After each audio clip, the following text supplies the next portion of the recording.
I, Hanima Wazam, on behalf of all our organizing partners, welcome you to the Water Crises and Indus Water Treaty seminar here today. To deliver the welcome address, I would like to invite Ms. Nadra Panjwani, Chairperson, Karachi Council on Foreign Relations, on the stage, please. Please welcome Madam Nadra. Assalamu alaikum and warm greetings to everyone. On behalf of all 4 collaborating partners for this one-day seminar on water crisis and the Indus Water Treaty, I wish to welcome you to our dialogue on this highly essential and existential topic. Some of you know about the partnership and the connection between our 4 collaborating organizations that have come together for today's event. But for those of you who don't, here is a brief rundown. Our host, Comstack. Thank you.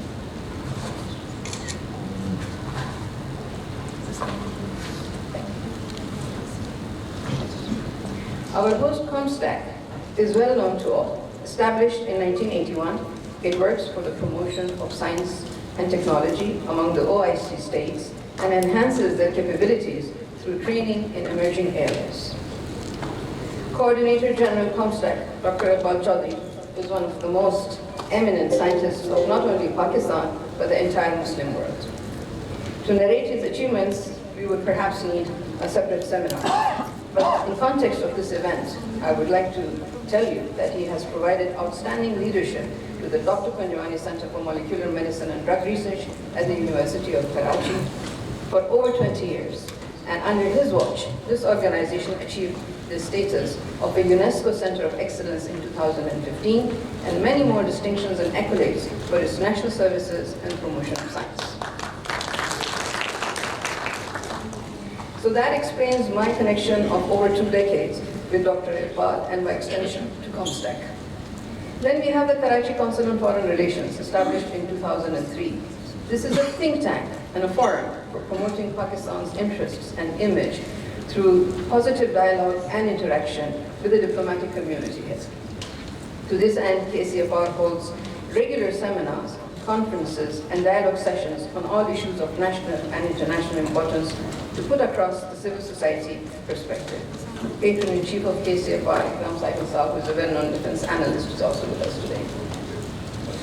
Dr. Iqbal and I agreed to have a joint KCFR Comstack seminar, and the topic of water challenges of Pakistan, which has been exacerbated by India's water terrorism, struck us as an urgent and timely topic. Then we have with us the Hisar Foundation, an organization dedicated to the objective of ensuring the food and water sustainability of Pakistan. The founder of Hisar Foundation, Ms. Simi Kamal, is a well-renowned water expert. She is the chair of International Water Management Institute, providing strategic direction and program-related advice on global water issues. Hisar Foundation gives water solutions to the marginalized and water-stressed communities and provides policy inputs on water whenever and wherever required. And then we have the Panjwani Hisar Water Institute at the NED University of Engineering and Technology in Karachi. This is a state-of-the-art 21st century water research outfit which studies and analyzes all aspects of the water sector through its MPhil PhD projects. This organization is a 3-way collaboration between the Panjwani Charitable Foundation, the Hisar Foundation, and the NED University of Engineering and Technology. PHWI is the acronym for our institute. It's a pioneering initiative dedicated to tackling Pakistan's pressing water challenges through science, innovation, and community engagement. Through its programs and think tank activities, the institute contributes towards shaping evidence-based water solutions for a water-secure future.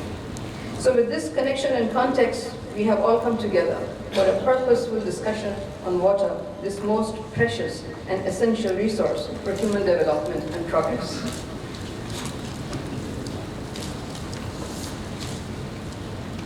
Ladies and gentlemen, not so long ago, Pakistan was considered a water-abundant country, but today, with our exploding population of over 250 million people, with the full wrath of climate change upon us, with our mismanaged water resources, our detrimental agricultural practices, our lack of proper storage infrastructure, and our dearth of public awareness on water conservation, we are on the brink of a severe water crisis.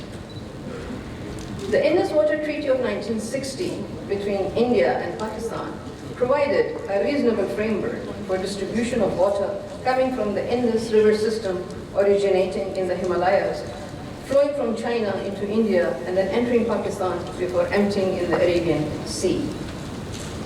This treaty endured repeated wars and diplomatic breakdowns between us. But in recent years, India has been violating the terms of this treaty by constructing dozens of big and small dams on the western rivers, which have reduced our downstream flow and damaged our agriculture. Following the Pahalgam incident, India's unilateral suspension of the Indus Water Treaty is an act of hydro warfare, and this weaponization of water by the fascist BJP government has opened a very sinister front in our relations. The Indus Water Treaty is neither a favor nor a gift from India. It is a legal agreement underwritten by the international community. Therefore, we will never accept the theft of our rivers. We will defend our water rights with the full force of the governing laws and the strength of our diplomacy. But if India decides to tamper with our water, they will find the 10th of May repeating itself with even greater vengeance and consequences. We pray that sanity prevails and BJP's reckless arrogance does not endanger the well-being of millions of innocent people on both sides of the divide. To ensure that our rivers nourish generations to come, we must invest in our hydrological resilience, build strong self-sustaining systems, and rise beyond dependency. We will not beg for our rivers. We will build, we will defend, and we will enjoy. For water is life, and our right to life is non-negotiable. Ladies and gentlemen, thank you very much. With this, to set the tone for the day, I invite Mr. Zuhair Rashid, Member of the Board of Governors, SR Foundation, and Member Executive Board, Panjwani Hisar Water Institute. I'm here to talk about setting the context. I will try to fill in a little bit more details about two of the organizations that Naza Sahaba mentioned, and then I will speak briefly about the context for today's session. So the two organizations that are part of the hosting the such event are Hisar Foundation and Panjwani Hisar Water Institute. As far as Hisar Foundation is concerned, started about 22 years ago.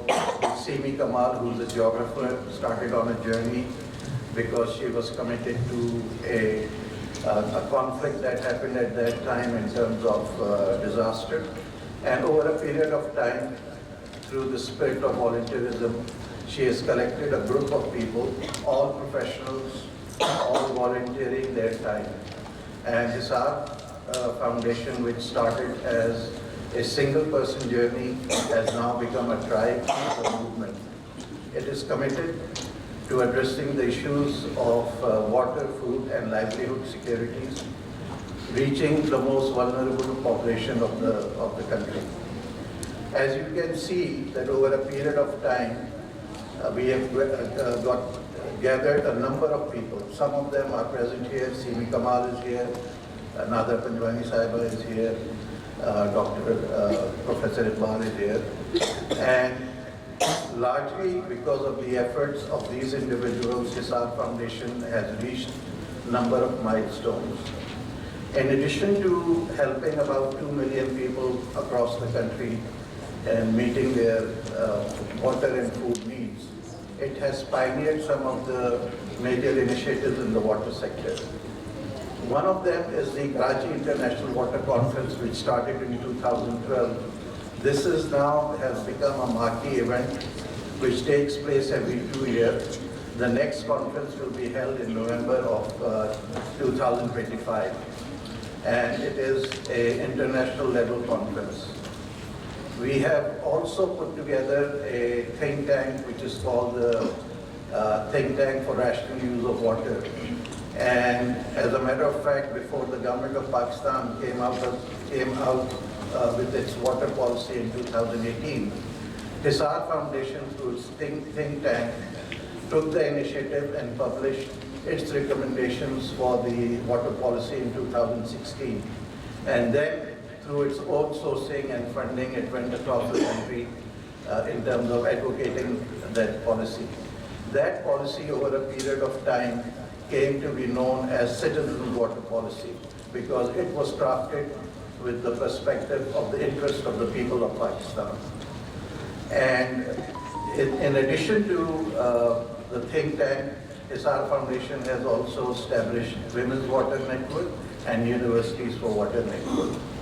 So that is briefly a story about Hisar Foundation. I would now like to tell you about Panjwani Hisar Water Institute, which is a public-private partnership initiative. This is a collaboration between NED University in Karachi, Panjwani Charitable Foundation and Hisar Foundation. And this is almost complete now. We started conceptualizing this in about 2017-18, and we must be complimented for our timing because we started the construction of this facility in the middle of the COVID and the economic crisis, which is 2020. That was because of circumstances. This is a 1,600 billion rupee facility, all funding largely raised from public funds. Panjwani Charitable Foundation has given us seed money. The government of Pakistan at that time also sanctioned funds for this. Otherwise, the 1,600 million project we have already raised 1,200 million.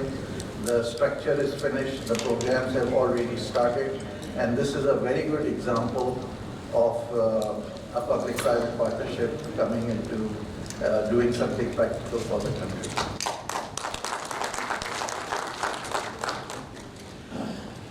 Third part of my brief talk is on setting the context for today.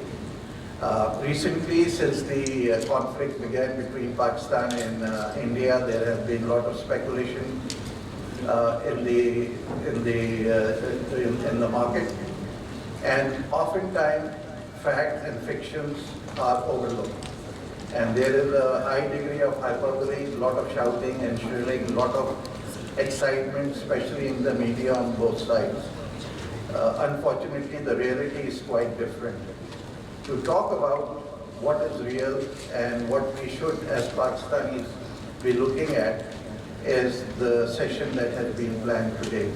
And we will focus on the geography of things. We must speak from position of strength, knowing what the reality is. So we must understand the geography of Indus Water Treaty. We must understand the history of it and the legality of it. And oftentimes that gets lost in the media and speculation in the social media. So to talk about that, the number of speakers are going to follow and talk about it, and I just thought I set the context for it. And I thank you for your time. I would now like to invite Ms. Simi Kamal, Chair, Hisar Foundation, and Chair, the International Water Management Institute, to speak on the hydrology of Indus Basin, understanding the crises. Please welcome Ms. Simi Kamal. Talk about the hydrology and geography of the Indus Basin. We often tend to forget what is reality on the ground, and we think it's really important to understand that. So I'm going to show you a little video. Just watch it, and then I'll talk to you about that. Is it working?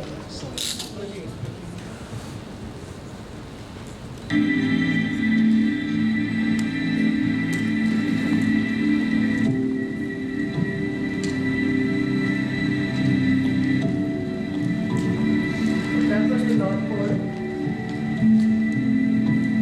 Here is the South Pole. You would have heard about these two poles. First, of Pakistan. You can see where they are rising.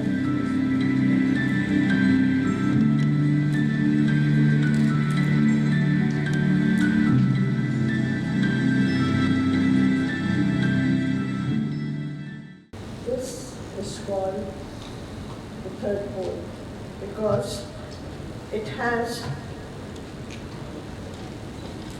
so much ice on it that it actually exerts a pull, a global pull, and it also affects the movement of the entire globe. This is called the roof of the world, and the Tibetan Plateau was formed due to collision between the Indian and Indonesian tectonic plates, resulting in the rising of the Himalayas. But many of you may not know that event hasn't finished. So these lines are still rising, and I believe that a few weeks ago they said that the K2 is now higher than the Mount Everest. So this is a very active tectonic area, and that needs to be understood. So the spread of ice, its depth, the snow and glaciers make this third pole affect global climate patterns. It is the source of major rivers of Asia, and 9 countries share the rivers that originate here. It's also known as water towers due to the significant role in supplying fresh water to downstream regions.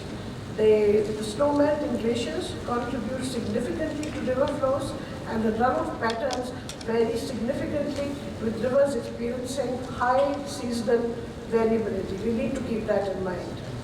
So these are some of the notable rivers that originate from this region, and here you can see them. Each of the river basins are put in a different color, so you can see how important this area is and how many rivers originate from here.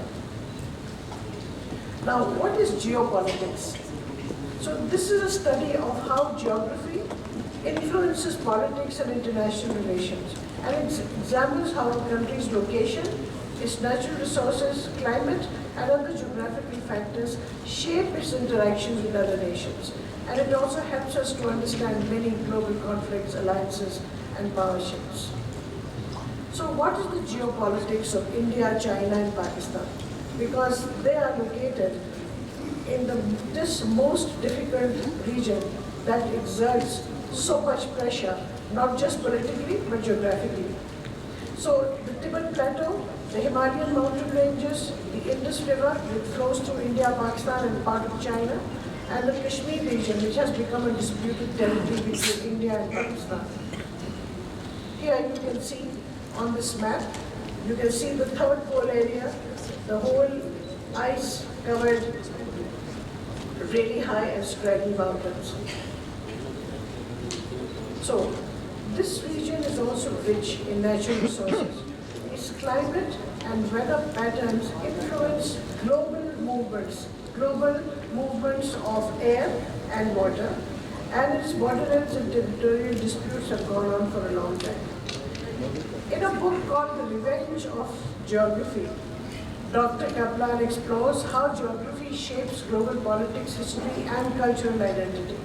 Nagra Saiba spoke about the cultural identity also.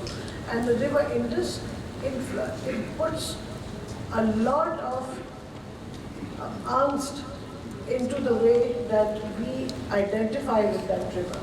And it influences us, our psychology in relation to that river to mythic proportions. And so geography is a primary factor in determining certainly our nation's success. And the importance of physical landscape, natural resources, climate and topography are really important in shaping this area. So I will speak of the Indus Waters Treaty only briefly because the next speaker will discuss with you in detail. So this was signed by the Middle government of the day in 1960. The World Bank provided good offices. There was no water sharing, but actually a division of rivers. This is the only treaty where this has happened. Normally waters are shared. And we have transboundary rules and regulations now. The UN has a whole convention on it, on how countries are to share waters. But this predated all of that. India was obliged to provide water data in a timely manner. Groundwater was not covered in this. And Pakistan received funds from several countries, including India, to build what were called the replacement works. That is, including link canals to take waters from western rivers to eastern rivers. Now this is a map of the entire basin. So this is without the political boundaries, just to give you an idea of where the water is coming from. And if you look to your left, you will see that the Indus receives waters from many other rivers, not just the one tributary which lies to the north. Here you can see the same rivers with the political boundaries. So that gives you an idea of where they are. So if you look at the Bias, the river Bias is already entirely inside Indian territories. And the Satluj is, a larger part of the Satluj is in Indian territory, and some of it is also in China.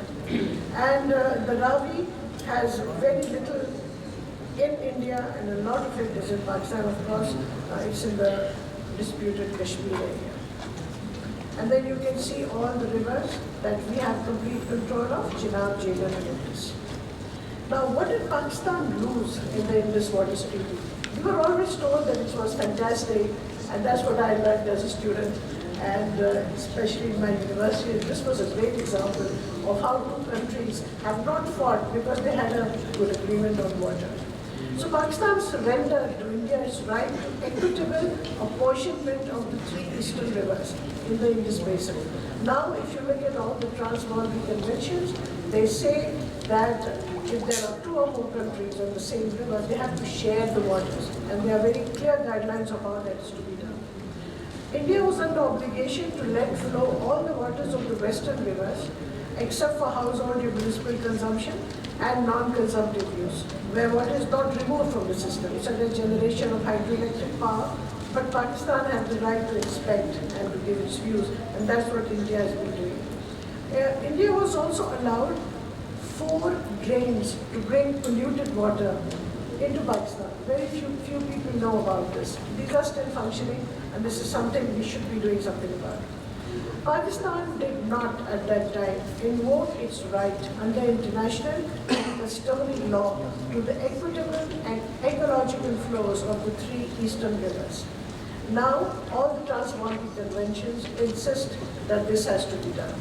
So, Pakistan, I think, has the right now to go to international doors for this. What did Pakistan gain from IWT? So we now have the largest contiguous irrigation system in the world. We have massive infrastructure on 3 western rivers. We got replacement works, including the link canals. There was the green revolution, we got food security, and we built many agricultural value chains. This came about as a result of the funding we received to build infrastructure on the western rivers. This map, many of you must have seen, it's a schematic map to show you how many canals we have built. This is on the Pakistan side. So what is the current water situation in Pakistan? So we have massive water infrastructure assets, all the dams, all the canals, and we must view them as assets. This system continues to expand. We are making more canals and we're digging more agricultural lands. Pakistan has well over 15 million acre-feet of groundwater, most of it in Punjab. This is what a lot of people do not realize, that there's also water underground. And if we look at all the losses that we have from our surface water system, many of us have been pointing this out for the last 2 decades. Not all of it is lost, some of it is preserved underground. Groundwater now supplies 80% of crop water in the country's fresh groundwater zones, largely in the Punjab breadbasket. So we are not relying so much on canals, we are relying much more on groundwater. And also changing climate is bringing more and heavy rains. Let's talk about transboundary groundwater drainage. Since I've just mentioned that we have this 50 million acre-feet of groundwater, and we have 114 million acre-feet in the canal system as per the Pakistani Accord. But what we are told today is that it is less than 97. So we have 97 million acre-feet of water in our surface system, and we have 50 million acre-feet of water underground. This was not the situation at the time when IWT was signed. And if you look at the Indo-Pakistan border, we don't find a place where the gradient of groundwater flow is towards India. Even underground, there are patterns and there is a way that the water flows. So at 2 critical sections in a recent study that I have referred to here, the flow gradient is towards Pakistan very clearly. That water is moving from India to Pakistan. These are the underground water movements. And the groundwater mining that is happening in Indian Punjab and Rajasthan area is far away from our border and does not affect that groundwater. So can India stop Pakistan's water? This is what is in everyone's mind, and that's what everybody's shouting about. So remember that rivers are not taps that can be turned on and off. Canals and rivers are different. Canals are man-made, and you have control. They are built to be in the control of engineers, but the rivers are not. They have synergetic underground and surface water movements that are very difficult to control. The ability to open and shut canals is not an ability you can apply to rivers. India already has degraded water flows into Pakistan from 3 rivers that Pakistan agreed to give to India for unrestricted use. We agreed. Why we agreed is a different question. So it has been already moving water through canals before the water enters into Pakistan territory. So remember, that is already being done. That is being done through canals, but those are plain areas. It's a very different topography and geography. But the Indus is altogether another story. The hydrology and geology, which I showed you up here on the upper courses, tells us that the current ranting of stopping Pakistan's water has little scientific or hydrological basis. Look at this. Of the 300,180 kilometers of the Indus, 2,900 kilometers are in Pakistan and only 280 in India, Indian territory, and some of it is in China. Even if India could control or stop the waters, it can take action only in its own territory, which is less than 10% of that part of the Indus that flows through occupied Kashmir. It's not even its territory. I'm going to show you this map again, just so that you learn where the border lies and where possible action could happen. Now, if India wants to contain water supply of the Indus to Pakistan, it would have to build highly dangerous, expensive, and huge storage dams in seismic areas. All this to have a minor impact. And why am I saying that the impact is minor? Because India can do nothing about the hundreds of tributaries, thousands of storm channels, and glacier belts that contribute to Indus flow. Now look at the Jhelum. Jhelum starts at Chashma, in southeastern Kashmir Valley, and there are no viable damming sites on its main stem, the little bit that's in Indian controlled territory, before the water reaches Pakistan. What about the Chenab? Chenab emerges from its mountain gorge and almost immediately enters Pakistan at Parana. So India cannot make dams here. So of the 3 western rivers, this is what we need to understand. With groundwater reserves and the use of groundwater in agriculture today, even if India stops Pakistan's water, as it's saying, it will not have great impact on Pakistan's agriculture. This is what we must understand. So what's the way forward for us? So we must not get derailed by propaganda that has no scientific basis.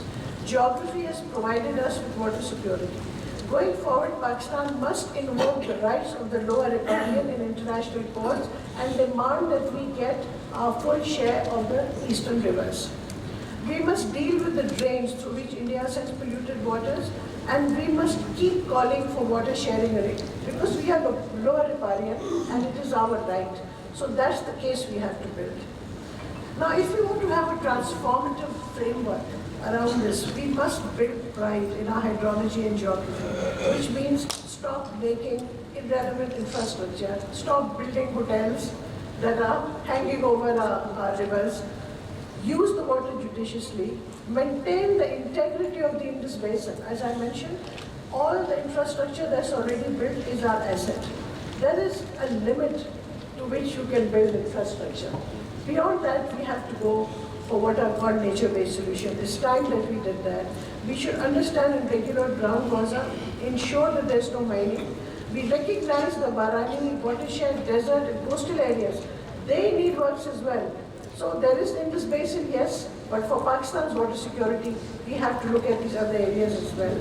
We have to rationalize the value of water, and we have to finance and protect our already existing water value chain. Now, if you look at the title, it's not crisis, it's crises if you look over there. More than one crisis. What other crises are we facing? We must look inwards and be introspective. It's time to do that. We must respect lower riparian rights within Pakistan as well and act accordingly. So we are lower riparian to India and China. Sindh is lower riparian to Punjab. The coastal areas within Sindh are lower riparian. So in every context, we must safeguard the rights of all riparians. So we must prime the existing infrastructure we have and not build infrastructure that does not have consensus. Right now, we need to be together as a nation. So it took us many years to have the Indus Waters Treaty with India. It took us another 3 decades to have water apportionment accord within Pakistan. And this tells you how the Kharif and Rabi surface water is to be shared. So just as we are calling for groundwater to be recognized, we are saying even within the water apportionment accord 1991 going ahead, we should also look at groundwater, and we should look at water sources for an area that come from everywhere, and then we must make judicious decisions. So there is also a formula for distribution of balance in future waters, and under that we can talk about groundwater as well. So the 6 canal issues that is being talked about, 6 new canals that are to be built in Pakistan. I think we must keep that in mind, and we must not be diverted from thinking about the decisions that have to be taken within Pakistan. So I will end there and say to you, let's not be that scared. There's only that much India can do. And we should be confident, we should be really confident that it can't really disrupt our water systems any more than it has already. There will be small things it will do, and of course people talk about war, but when there's war, then no agreement, nothing applies. Then it is, I'll destroy you and you will destroy me. So let's hope we don't get to that place. But as Pakistanis, we should be confident that we have control of the 3 western rivers that are ours. Thank you so much. I now welcome Mr. Rafi Alam, who is a renowned environmental lawyer, to present on understanding the Indus Waters Treaty. Please welcome Mr. Rafi Alam. On thinking about the Indus Water Treaty. I'll begin and perhaps even end by saying that there is a need to demilitarize our language when it comes around talking about water. I think rationality should lead our conversation before things like fear and the need for some sort of action. Simi Kamal has already expertly identified the historical context of the water, the continental shift and the continental collision that created this wall of mountain that is the Himalayan Karakoram and Hindu Kush mountain ranges, from where we get our water resources along with the seasonal monsoons. Our story on water, as a lawyer, I can only present my case if I present the facts first and then the law. And so factually I have to go back to when the British took control of Sindh and Punjab in 1842 and 1849, and then in typical colonial style started producing famines by mismanagement, forcing them actually to start the construction of a canal irrigation network, essentially to feed the people that they were governing. I'll take you through some history here rather quickly of the development of canals, therefore, in North India, in the area of Punjab. Goes back to 1358 with the the Yamuna Canal built by Feroz Shah Tughlaq. Then, of course, the canal that brought water to the Shalimar Gardens during the time of Shah Jahan. But it's really then in the British era in 1879 that the first canal system is set up in Punjab, the Upper Bari Doab Canal. Now, I'll note here that this is one of the few canal systems I'm going to show you that was developed in Punjab that actually crosses the border of what will become India and Pakistan. If you look at the map carefully, you'll see that a portion of the Upper Bari Doab Canal flows over the border, which is printed here as well. The Swat Canal is in Swat, the Sitnai is in Punjab, the Sindh is in Punjab as well. You have the Sheikh Rakta Canal, which is off the Jhelum, entirely within what is now the territory of India. The Lower Chenab Canal is on our side, the Yamuna Canal is entirely on the Indian side. We have the Lower Jhelum Canal on our side, the Nandir on their side. The Lower Bari Doab is on our side. And you know, things are getting het up over here. The Balpur Canal is on ours. Now here in come back to 1918, about 1919 or so, the British state of Punjab agreed to develop a canal system for the princely state of Bikaner off the Sutlej River. This diversion of water through a barrage and canal system basically it sent shivers down the spine of the kingdom of Bahawalpur.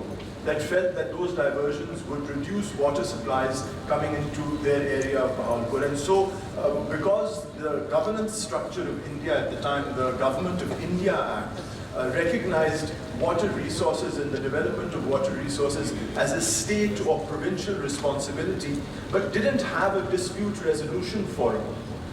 And so because there was no dispute resolution forum, these states had to engage into an agreement called the Tripartite Agreement. It's the first case of a water accord in India. It was in 1990, the Tripartite Agreement between Bahawalpur, the state of Punjab, and the princely state of Bikaner, which, and I should also point this out, operated on the principle of equitable apportionment, which is the international law on how transboundary waters should be shared. So the first transboundary agreement in India actually balanced or used modern international water law as the basis of division. And it was on this that the Bikaner Canal was developed. The other big development happens, of course, in 1932 with the commissioning of the Lloyd Barrage, now the Sakhar Barrage, raising 7 canals, half of the canal network of Sindh. Now, it was after the construction and commissioning of this canal network that the new governance system in India was applied through the Government of India Act 1935. Now, the Government of India Act 1935 did something very important when it came to water resources. It set up a forum for dispute resolution, which was the office of the Governor General. So if any state in British India had a water dispute with one another, they could refer it to the Governor General, who could settle the dispute, or alternatively refer it to an expert commission for some sort of analysis. Now, in the late 1930s, after the construction of the Sakhar Barrage in Sindh, the government of Punjab proposed the development and construction of the Bhakra Dam on the River Jhelum. The Bhakra Dam is a massive piece. It's a 6 million acre foot storage dam, which, when it was eventually built and finished in the, I think, the late 1960s, Jawaharlal Nehru called it a temple to modern India, as it were. Now, it was the proposal of the construction of this canal in the late 1930s that sent shivers down the spine of the lower riparian Sindh, that therefore sent a request to the Governor General saying that this proposal to build the Bhakra Dam will have an impact on the Lloyd Barrage. The Governor General referred this matter to an expert commission led by a Bengali jurist, Justice Rao. And Justice Rao, his commission report was finalized in 1942, settling the dispute between Punjab and Sindh and this Bhakra Dam construction. Interestingly, the Rao Commission report also relied on equitable apportionment as the legal principle on transboundary water sharing. And as a result of applying equitable apportionment principles, which essentially looks at the needs of both parties and tries to find a middle ground, agreed that the Bhakra Dam should be constructed, but in compensation, the government of Sindh should be given funding for the construction of the Kutu and Kotri barrages. And that's actually where the construction and origins of those barrages come from. Now, while Sindh and Punjab were negotiating on how to divide and construct this infrastructure, partition happened and put a line through pre-partition Punjab and created a lower and upper riparian relationship that didn't exist before. The Bhakra Dam problem would no longer be a Sindh problem, it would actually be an India problem now because of this international border. This is the position at the time of partition in 1947, and other than 4 canal systems, the rest of the irrigation network had nothing to do with the partition line that was divided, that was created. So the idea that partition drove a wedge or a line through the largest continuous irrigation system of the world is actually incorrect. It divided a few canals, not the entire irrigation network. And this really raises questions as to what we mean when we say that partition drove the necessity and need of the Indus Water Treaty by creating a lower and upper riparian relationship. Well, it's true in 1948, India shut down the upper Bari Doab canal channels that flowed into what is now Pakistan, but only one canal channel. And it was this dispute that actually spurned on the Indus Water Treaty. Just one canal system, mind you. And in result of this, Pakistan built the BRB link canal so that water to its part of the upper Bari Doab system would not be interrupted. We built the Thal canal. Now, in 1954, India developed the Bhakra canal system here in red, off the Jhelum as well. Now, After partition and before the Indus Water Treaty, there was no treaty or agreement on water between India and Pakistan. And states have an obligation. One of the principles of international law is not to do any harm to one another. It's a pillar of international law. The fact that India developed these resources without coordinating or intimating to Pakistan was in fact a breach of customary international law. Pakistan could have taken this to an international court and sought some sort of remedy, but it chose not to. We continued building canal systems. The Indians built more canals, they're highlighted in red. The Indian canal system diversions of river water that were flowing to Pakistan all constitute a breach of international customary law because there was no agreement between India and Pakistan at the time. In the late 1950s, India proposed the development of the Rajasthan Canal called the Indira Gandhi Canal to feed water all the way down to its side of the Cholistan Desert, which is called, incidentally, the Rajasthan Desert on their side. And I should point out, Simi was talking about the rights of lower riparians and these canal systems that are being developed. One of the major canal systems being developed is in Cholistan. The Rajasthan Indira Gandhi Canal has been a remarkable failure as far as providing irrigation water to a moving desert is concerned, and perhaps planners in Pakistan should learn from that experience. This more or less is the position that the water resources in Pakistan and India looked like at the time of the signing of the treaty. Very little impact, actually, you can now see that the treaty will actually have on water resources. I'll go on to continue. I've already mentioned now what had happened with the Government of India Act in 1919, the Tripartite Agreement, the Government of India Act 1935, and the Rao Commission report. I just wanted to spend a second on what international water law speaks about when it comes to transboundary water. Now, one of the most comprehensive and you could say templates on international transboundary water law is the UN Watercourse Convention. And this applies to all international watercourses, and it applies equitable and reasonable utilization as the basis of sharing water between watercourse states. There are other obligations that the countries dealing with transboundary water should also have, things like an obligation not to cause significant harm, to cooperate, to provide notice of planned measures, and so on and so forth. This idea of equitable and reasonable utilization is further detailed in the UN Watercourse Convention. It's a long definition, but when you're looking at equitable and reasonable utilization, you are looking at everything.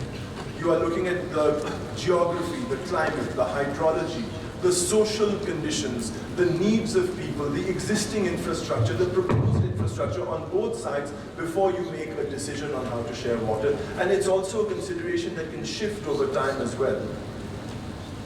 This is not the case with the Indus Water Treaty and with Pakistan, but before I get to the treaty, I just want to make one point on how partition and subsequently the treaty impacted the Indus Basin and its infrastructure inside Pakistan. Now, with the division line now here, the partition line dividing India and Pakistan, through financing of the Indus, through financing Pakistan received as a result of the Indus Water Treaty, a number of infrastructures, these link canals and storage dams were constructed.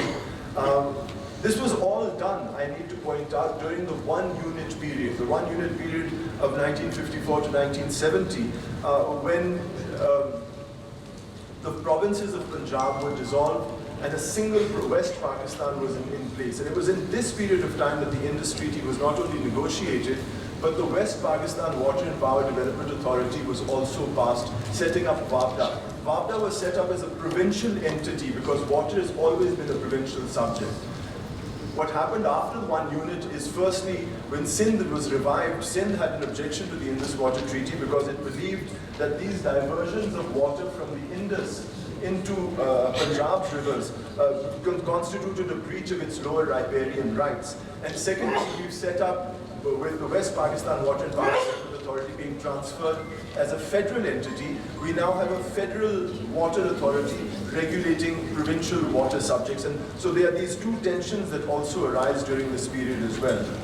Coming now to the treaty itself, the treaty was settled between India and Pakistan in the good offices of the World Bank.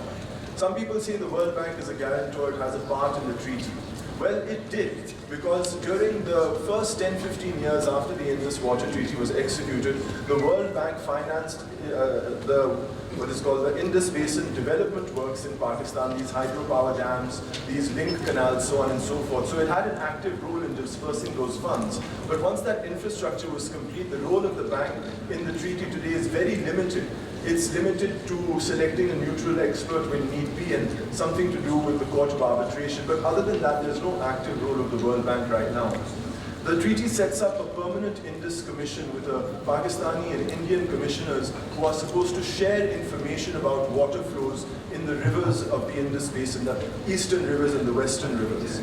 Now, what the treaty does is it takes the three eastern rivers of the basin, the Beas, the Sutlej and the Ravi, and it gives them to India, and at the same time obliges Pakistan to maintain the drains that flow from these areas into Pakistan. At the same time, India is under an obligation to let flow the water in the western rivers. It is allowed to use that water for domestic purposes and even for hydropower development. But whatever dams India constructs on the western rivers must comply with the technical specifications set out in Annex D of the treaty. So they can only be run-of-the-river dams, they can't be storage dams, and these dams must let flow whatever water is in the western rivers. As far as dispute resolution is concerned, the treaty has two forums, a neutral expert and a court of arbitration. These are not hierarchical, they're not one above the other. A neutral expert is to hear a limited set of 23 questions that are set out in Annex F of the treaty, just 23 special questions. And if any issue falls out of those 23 questions, it is a dispute that goes to a court of arbitration. There have been two matters that have been referred to a neutral expert and to a court of arbitration. But before I get into them, I need to explain something called drawdown flushing. Drawdown flushing is a way of maintaining the length and lifetime of a dam, which is usually silted up. What happens is, as the dam life continues, this silt blocks up the storage and reservoir area, and so a sluice gate at the bottom of the dam allows for the water to be flushed out along with the sediments underneath it. This is called drawdown flushing. You're drawing down the water and flushing the dam of its sediments, and then you could raise the water level again, and there won't be any sedimentation at the bottom of the dam. With this principle in mind as a way of maintaining dams, I must get into now what happened with the disputes on the western rivers. Since the Indus Water Treaty, India has built three infrastructures on the western rivers. The Salal Dam over here, the Baglayar, and then the Kishan Ganga. The Salal was completed in 1987 with the cooperation of Pakistan. As a matter of fact, the design of the Salal Dam was agreed between India and Pakistan. It was not to be any form of drawdown flushing. The Baglayar case was the next to be referred to a neutral expert in 2005. And looking at how dams should be maintained, looking at the lifespan of a dam, it was agreed that drawdown flushing would be allowed in the case of Baglayar Dam. Now, Pakistan disagrees with drawdown flushing as principle because when you flush a dam and reduce its water reservoir, when you're filling that water reservoir up, it will stop the flow of water and breach the treaty. And it was this concern that led Pakistan to argue against the Baglayar Dam and its construction, but it was Pakistan lost that case. However, in the Kishan Ganga Dam case over here, the northern case up here, this didn't go to a neutral expert, this went to a court of arbitration, 9 judges. 9 judges decided that there was other ways of maintaining a dam's life other than drawdown flushing, and as a matter of law, said that the treaty did not allow for drawdown flushing. Now, Kishan Ganga has no ability of drawdown flushing. That means, of the 3 infrastructures that India has on the western rivers, think about how much they can be used to store water or to stop water flowing from Pakistan. The Salal and Kishan Ganga have no ability to do so. In order to store any water in these small run-of-river dams, you'd actually have to stop the electricity that they produce. That would turn off the grids in parts of North India. If you were to use the Baglayar Dam and flush Pakistan with whatever limited capacity that dam has, please consider you would also be flooding the Salal Dam first before that water came to Pakistan. So I echo what Simi Kamal was saying earlier. There is very little threat of India being able to control water on the western rivers with the infrastructure it presently has. Now, turning to the eastern rivers, coming from north to south, we'll see that on the Ravi, you have the Thien Dam, which was constructed in 2001. And these little strands that you see emerging are the various canals that this storage water irrigates throughout the breadbasket of Punjab in India. On the Sutlej, you have the Bhakra Dam and you have the Pong Dam, two major storages which provide irrigation not just to Punjab and Haryana, but through the Rajasthan Indira Gandhi Canal all the way down to Rajasthan as well. Then on the Beas, you have the Pando run of river, which is a small dam as well. These 3 or 4 or 5 infrastructures on the eastern rivers do allow India to store water for irrigation use on its own. Should it choose to flood Pakistan with this water, please note that there is a considerable distance between these infrastructures and Pakistan. It would be forced to flood its own territory, but not only that. Once flooding Pakistan, it would deprive its own breadbasket of water for irrigation and agriculture as well. And so one has to assess the threat, just how badly Pakistan can be affected by water flows from the Indian side. I will conclude with just a few thoughts. I will echo mostly what Simi was saying. A treaty is in the eye of the beholder.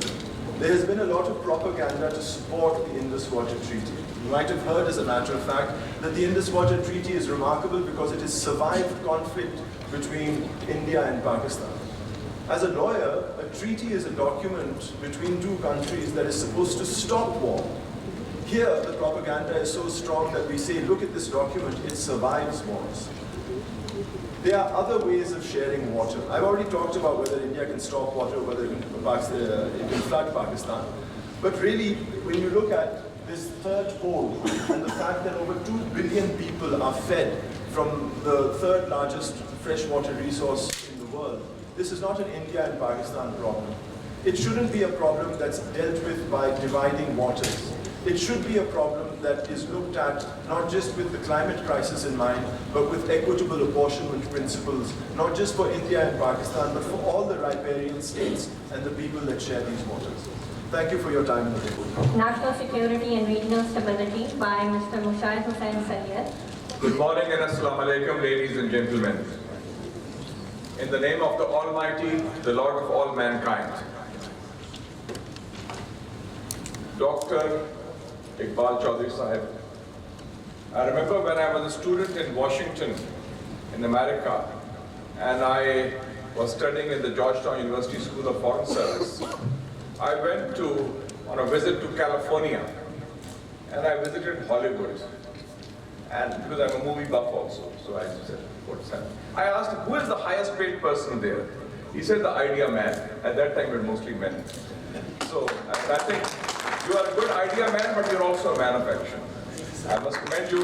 Comstack is doing a great job bringing people together, and the best minds on this issue of Indus Water Treaty are sitting in this auditorium today. And today we have had excellent presentations. Ali Taqir Sheikh Saab, my good friend Ikram Sehgal Saab, he's also a man of crisis. And the last time he was sent on a special mission by Mia Saab to United Arab Emirates, just before we had the nuclear tests. And that was in May 1998. And he came back with a very positive message.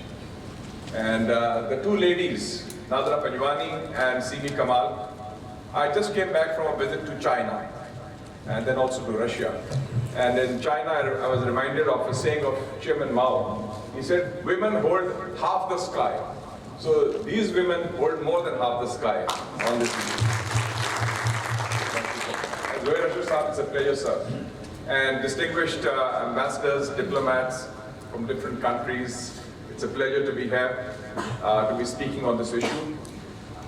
When this issue came to the forefront after the terrorist attack in Pahalgam, and India announced that they would have the Indus Water Treaty in abeyance, the television channels and the media asked me what are the implications of this decision.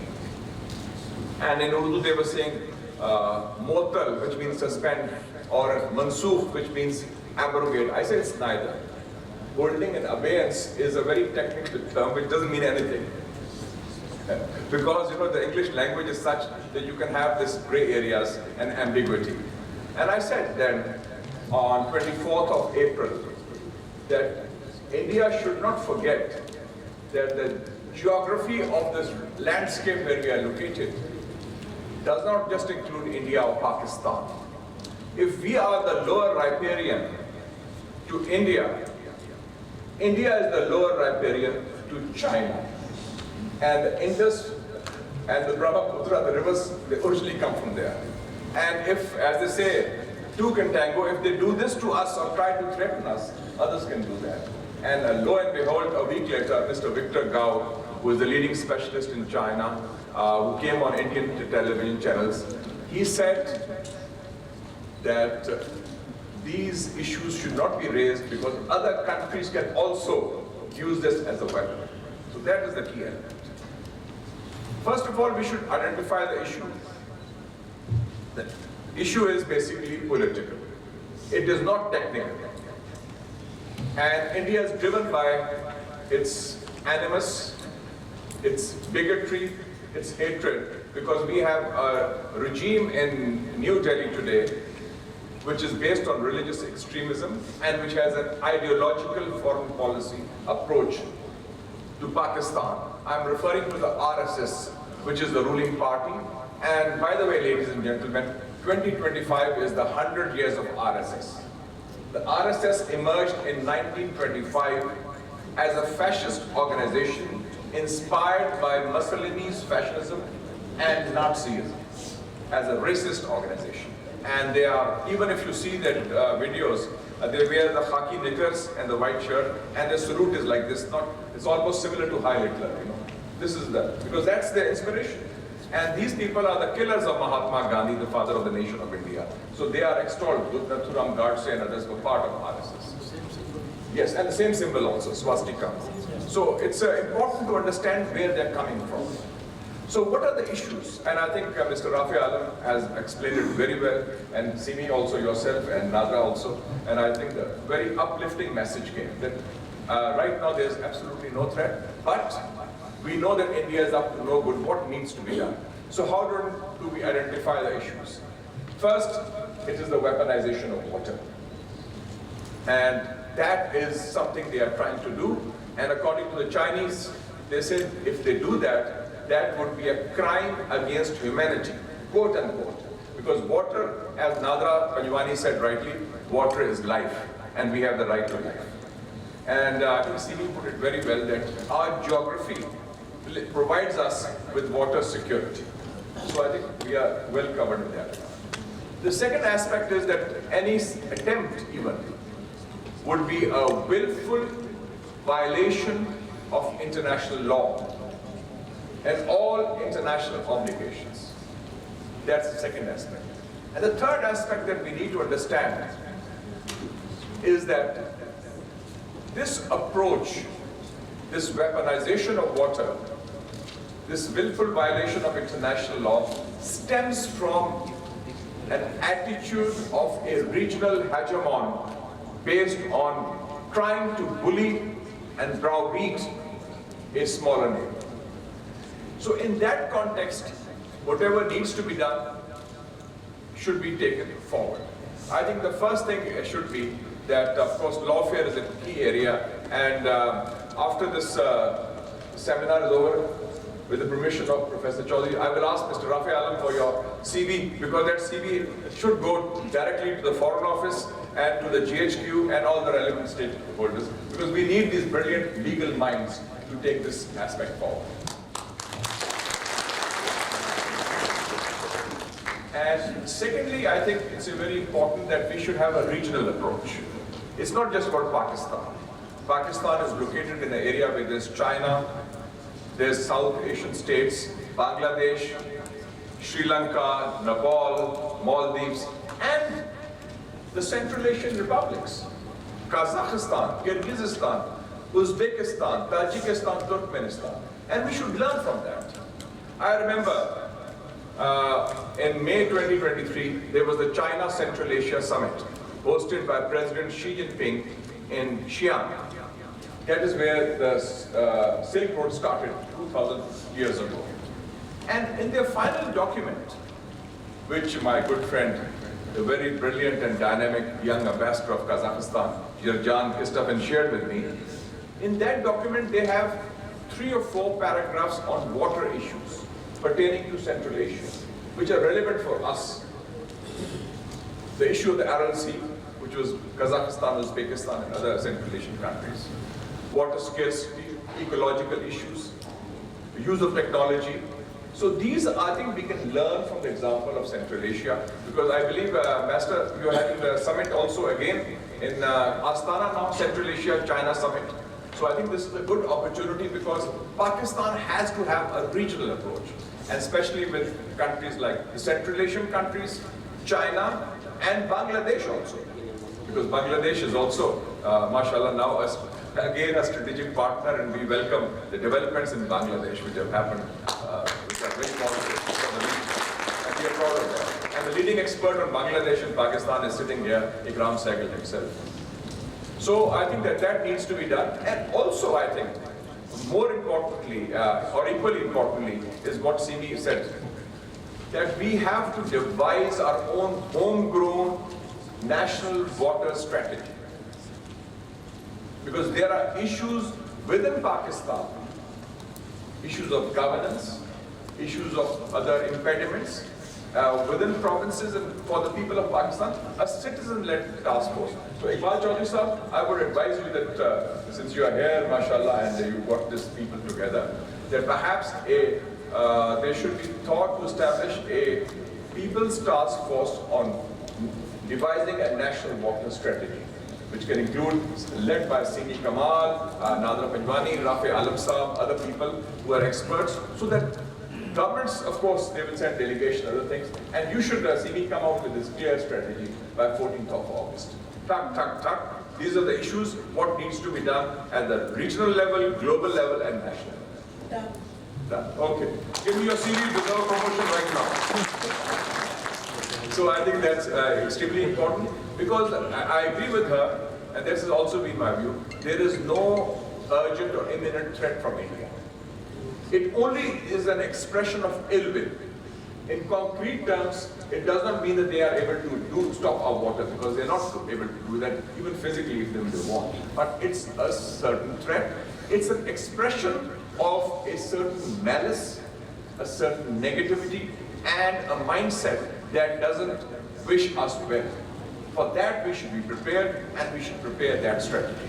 So in that context, I think this has been a very important initiative, and we should not also forget that the president of the World Bank, Mr. Ajay Banga, himself said that India cannot unilaterally abrogate or disown this Indus Waters Treaty, because it's an international treaty obligation.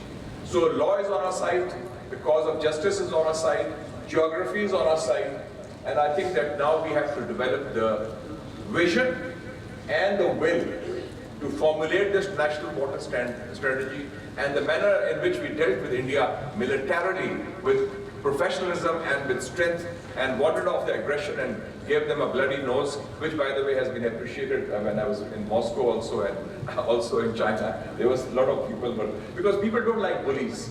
And anybody tries to bully, if they are patched up, then people appreciate that. Because the cause of the bully is based on might is right, when the actual issue is right is might. So I thank all of you. I thank the Comtech and Iqbal Chaudhry sahab, you're doing a great job, not just on science, technology, but also on other issues. And keep it up. And I'm very grateful for the organizers and the Karachi Council of Foreign Relations, the SR Foundation, and especially Nadra, the two ladies who hold half the sky, Nadra and Simi, for taking this initiative. And Ikram for being the behind-the-scenes guru in all this initiative. Thank you so much. Mr. Ikram Sehgal, who is Patron-in-Chief of Karachi Council on Foreign Relations. Please welcome Mr. Ikram Sehgal, sir. Words of what either the irrational reason or one of them is irrational. Water is a conflict. I think thirst, if you look at it, can be best described by Karbala. Right? So, the water conflict, we reason for Mr. Modi's repeated assertions of making Pakistan thirsty, driving Pakistan agriculture to the ground, stems from that. I see some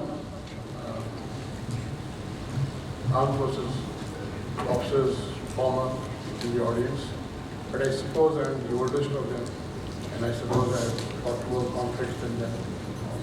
And therefore, I do not feel that any stage that we are speaking to a rational people at the head of India today. And I say that at the head of India today. So if you have people who are bent upon creating their own world, bent upon ensuring that we are without water, we know that it cannot happen.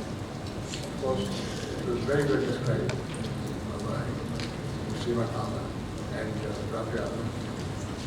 And of course, we know that it cannot be done. But there is something known as psychological impact. It does affect the people because they see these waters. And think about it. One of the important things that this Collins said about was that we did not do anything about our rights on their rivers. According to international law, we could have asked for some apportionment, but we didn't. We gave up those rights so that we could have an equitable Indus water treaty. And we heard what Vishal said, you know, all the riparian rights, upper riparian rights, take the Yangtze River, take the Mekong River, you take the Selam River, you take the Brahmaputra, you take the Indus, and you take the Mekong. All these. Two of them, of course, affect South Asia. That is the Indus and the Brahmaputra. And Professor Gao said it very correctly. The weapon, to weaponize it, can start on the upper riparian status. So we have to be very careful about what we do. We've not heard the end of what has happened on May 7th to May 10th. The Indians have been hurt very badly. We know that. But they will come at us again. How they do it is anybody's guess. But I will say this to you, that we must take into account all that has been said by the experts today.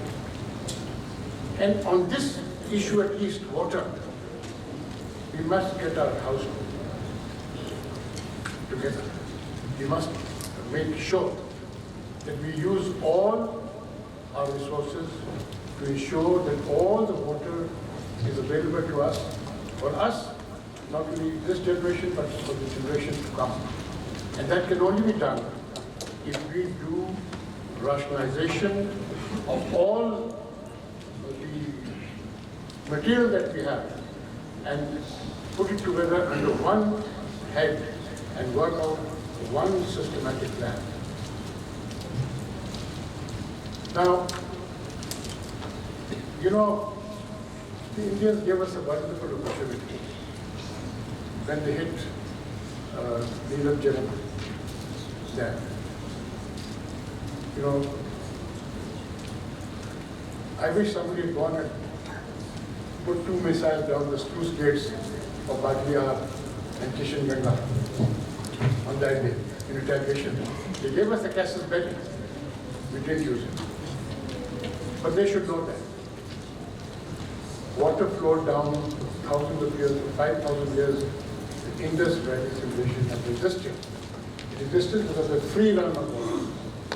So even if there are no dams there, the water will come. Yeah, I'm sure that maybe Dr. Executive sometime. But I think we must be rational in all our thoughts. Conflict is never something that can be rationalized, and we must go away from it. I'm glad Bashar mentioned Bangladesh, because actual things started with the Farakka Dam. The Farakka Dam actually was meant to stop East Pakistan, right? And it is still, they still use that water resource, right? So India has used water as this, right? And we've heard that, the flooding and not flooding, it may be psychological, but the point is that it has used water as a weapon. And as far as East Pakistan is concerned, at that time, and then later Bangladesh. So we cannot rule out the possibility of this irrational person who thought that this is the new normal. What Israel exercises in the Middle East is the new normal, that you will dominate the region. And this was actually something to be dominated. And it all started really with what happened on August 5th, 2024 in Bangladesh. Once the regime in Bangladesh, Hasina Wajid's regime, was overthrown, their entire policy post-1971 in South Asia collapsed. Entire South Asia. Because during that time, they had made SARC redundant, they had made sure Pakistan was isolated, and they had dominated the other countries in such a way that the Pakistan did not even feel part of South Asia anymore. Pakistan thought, okay, we are part maybe of the Middle East, Central Asia, but not part of South Asia. So, August 5th, 2024, everything collapsed as far as this. So they had to do something. They had to do something to reassert their dominance. Water may be a primary reason. We know that they cannot do it, but they will try something. And I think what Bashar has said and other experts have said must be followed. That is, we must do everything in our power to ensure that we use all the expert resources at our disposal and make sure that we conserve whatever water we have for the future of our country as it is and for the generations to come. Thank you.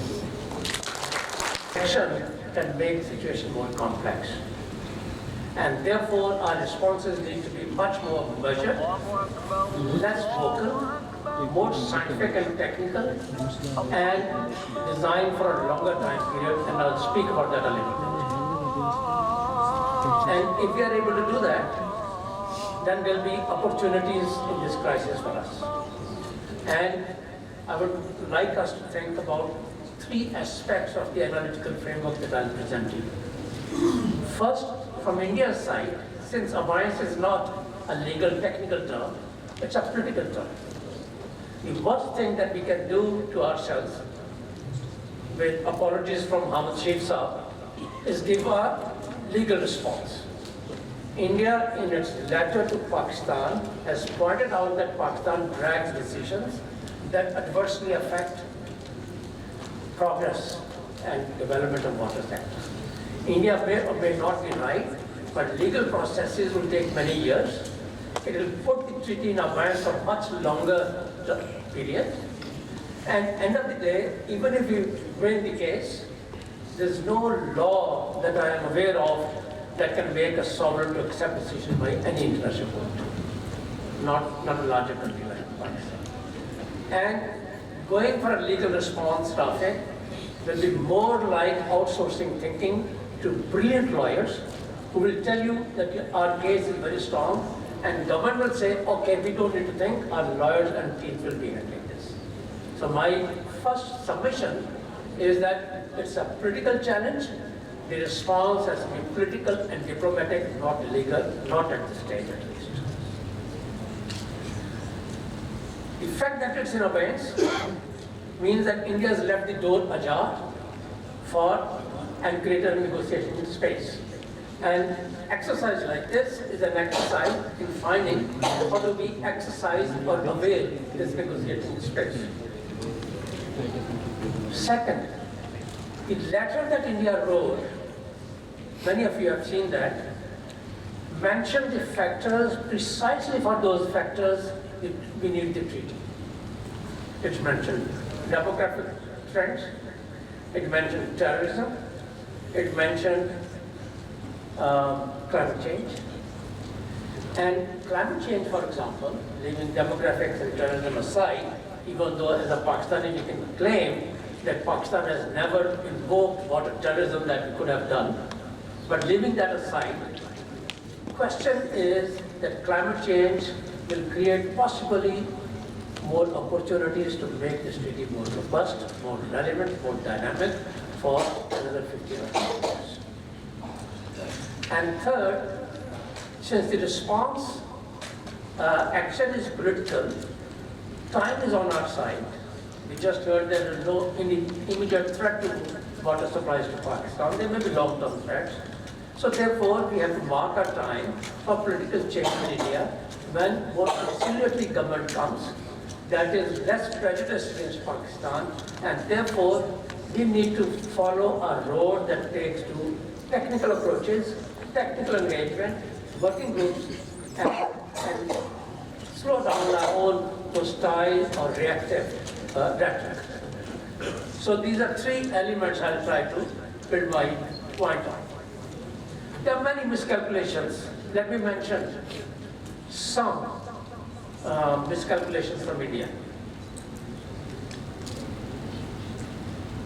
India thinks that treaty benefits can be reaped without fulfilling its obligations. When you try to overdo and lower riparian objects to your drawing or design or structures, then you think that you need to get all the benefits without necessarily realizing that there may be obligations that you need to be sensitive to. Second, they made a strategic error by adopting a unilateral approach, and we have just heard that many people in the world are saying that you can't walk away or wish away a treaty that is between two countries. And it's not only between two countries, there are three signatories. One is the World Bank, and World Bank's role as defined in the treaty can be read in more conservative terms, only to appoint neutral experts or whatever, but also they have played a role in the past as mediator. For the last 70 years, they have been custodians of a trust fund, and that trust fund has contributions from India as well as from the biggest contributors to the World Bank governing structure, such as the United States, such as the UK. So it's not that easy for the World Bank to shut away from its responsibility and saying that I can be helpful only in two situations. There's more to it, and therefore we have to. India raised several points. Some of them I can be very sympathetic to, many of you can be.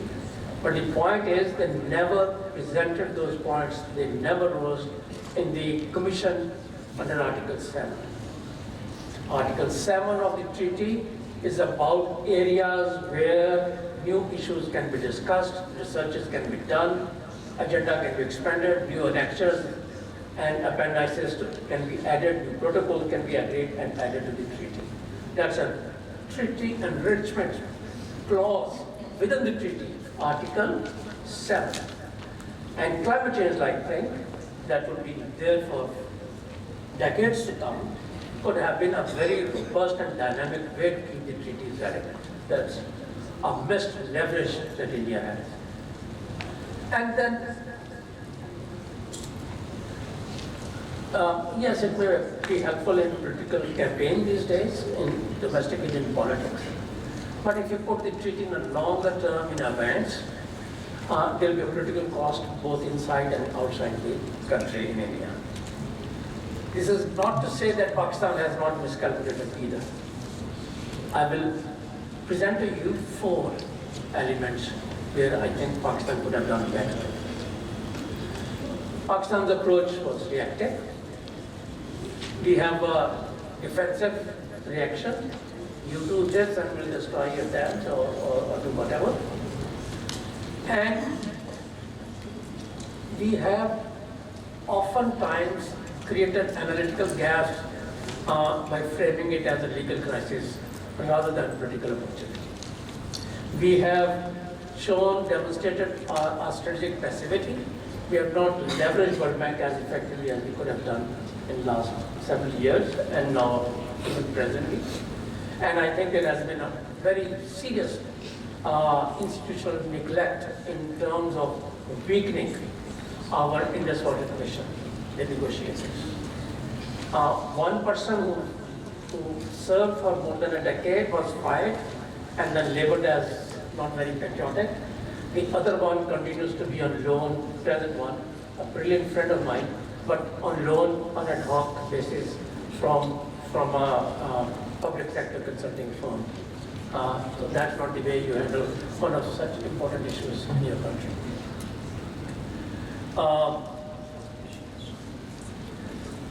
In my humble view, India would be looking for a fig leaf, if not today, in 2 years' time, 4 years' time, as the government changes, new government comes here, and that is where I think we need to provide India a fig leaf to create that negotiating space that I referred to.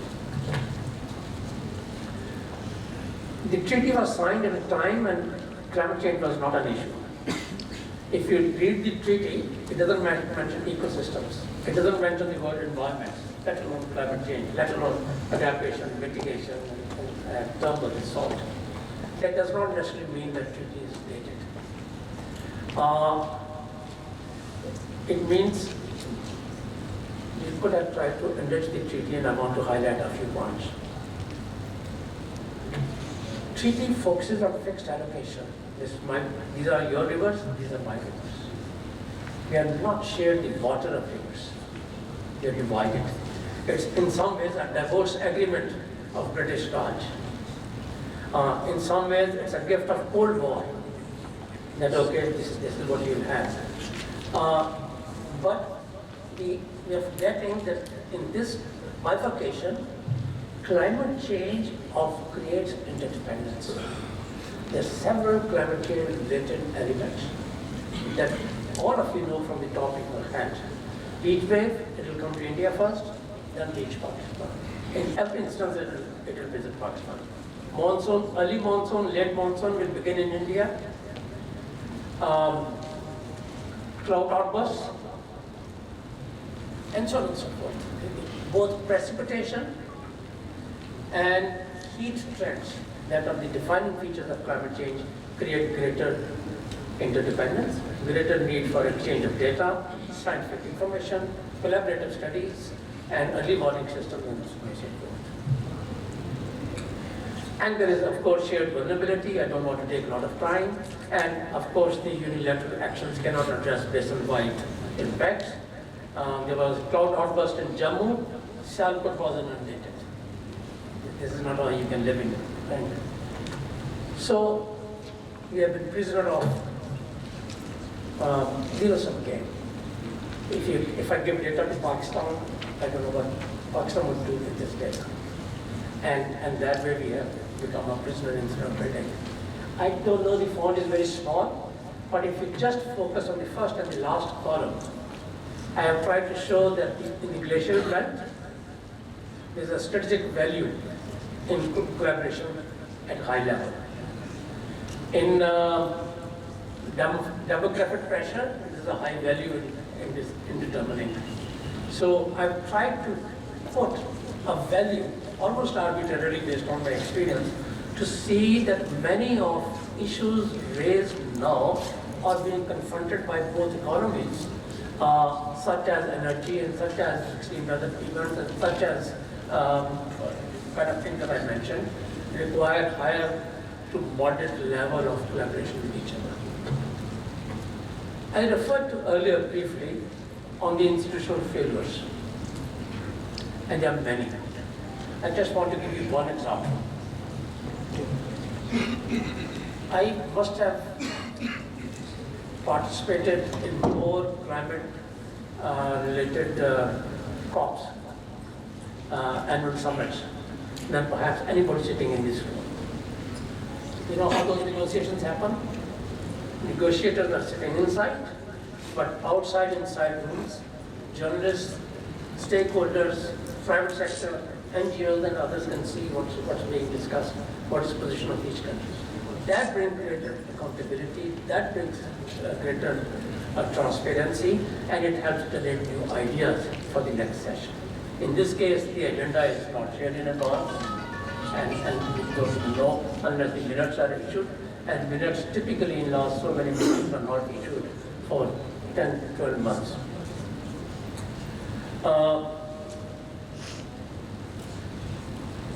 So PIC, the treaty does not say that it has to be a civil engineer, but both sides have appointed civil engineers.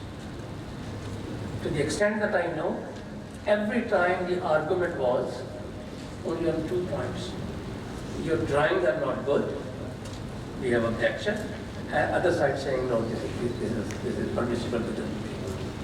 So this was an argument between civil engineers, oftentimes not looking at the totality and macro picture of what the relationship between the two countries that included climate change and other factors. So the reason I'm mentioning civil engineers is we'll make an objection, we'll say, okay, we'll check with New Delhi, next meeting will be end of the year, that will get postponed, you'll come back after 18 months next meeting, and by then you have constructed another 2 feet of your infrastructure that will be built. So that's the best way to create an objection and allow the other side to complete whatever they have. So that in some ways became a vicious cycle for us, instead of having another approach to it. So we need to rethink our experience, in my humble opinion. Institutions need to renovate, they need to grow, they need to modernize, they need to upgrade themselves. And we have not been able to do that in case of PIC, the Commission. Either country, except that in India, it's much better manned, many more experts than here with a borrowed staff, a one-person staff.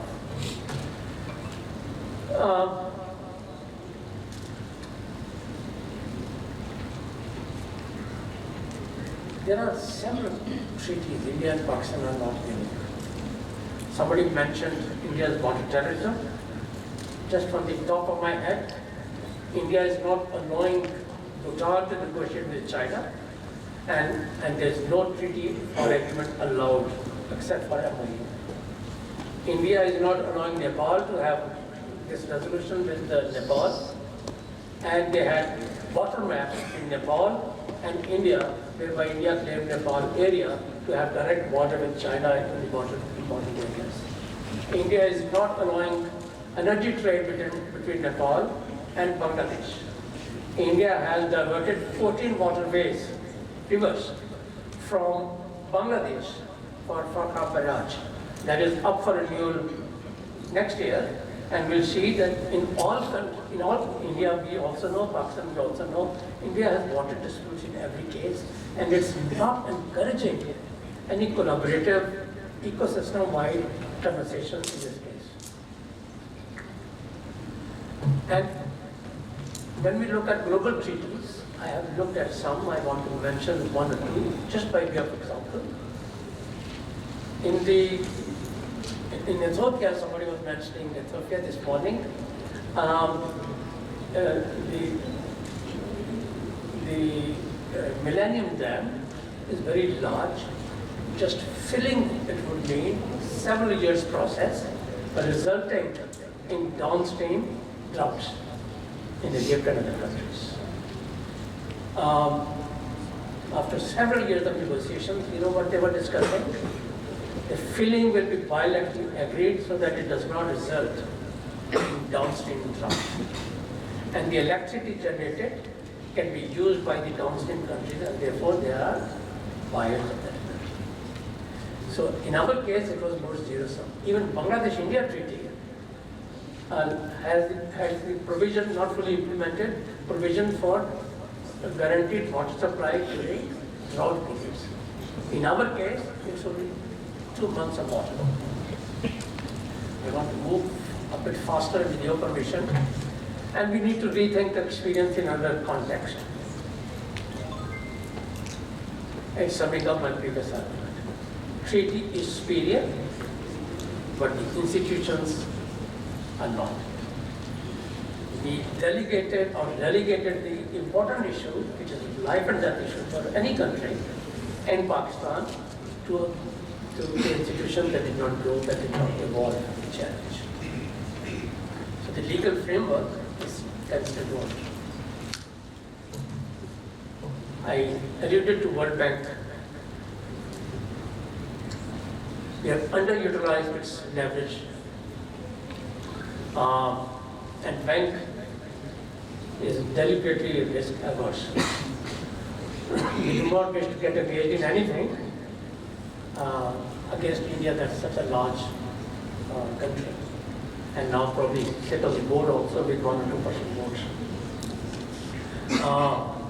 Bank is very risk averse. We see that in the project also. There are capacity constraints there also in bank in terms of water diplomacy. They were very rich when they helped us negotiate.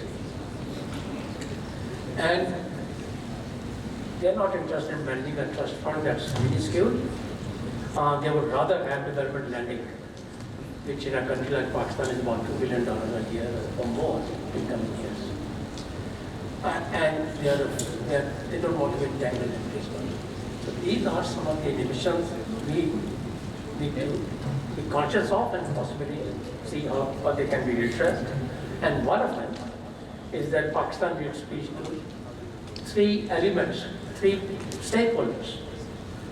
One are those countries who funded the treaty, led by United States, UK, Canada, Australia, New Zealand, and very importantly Germany, and India we have a dispute with.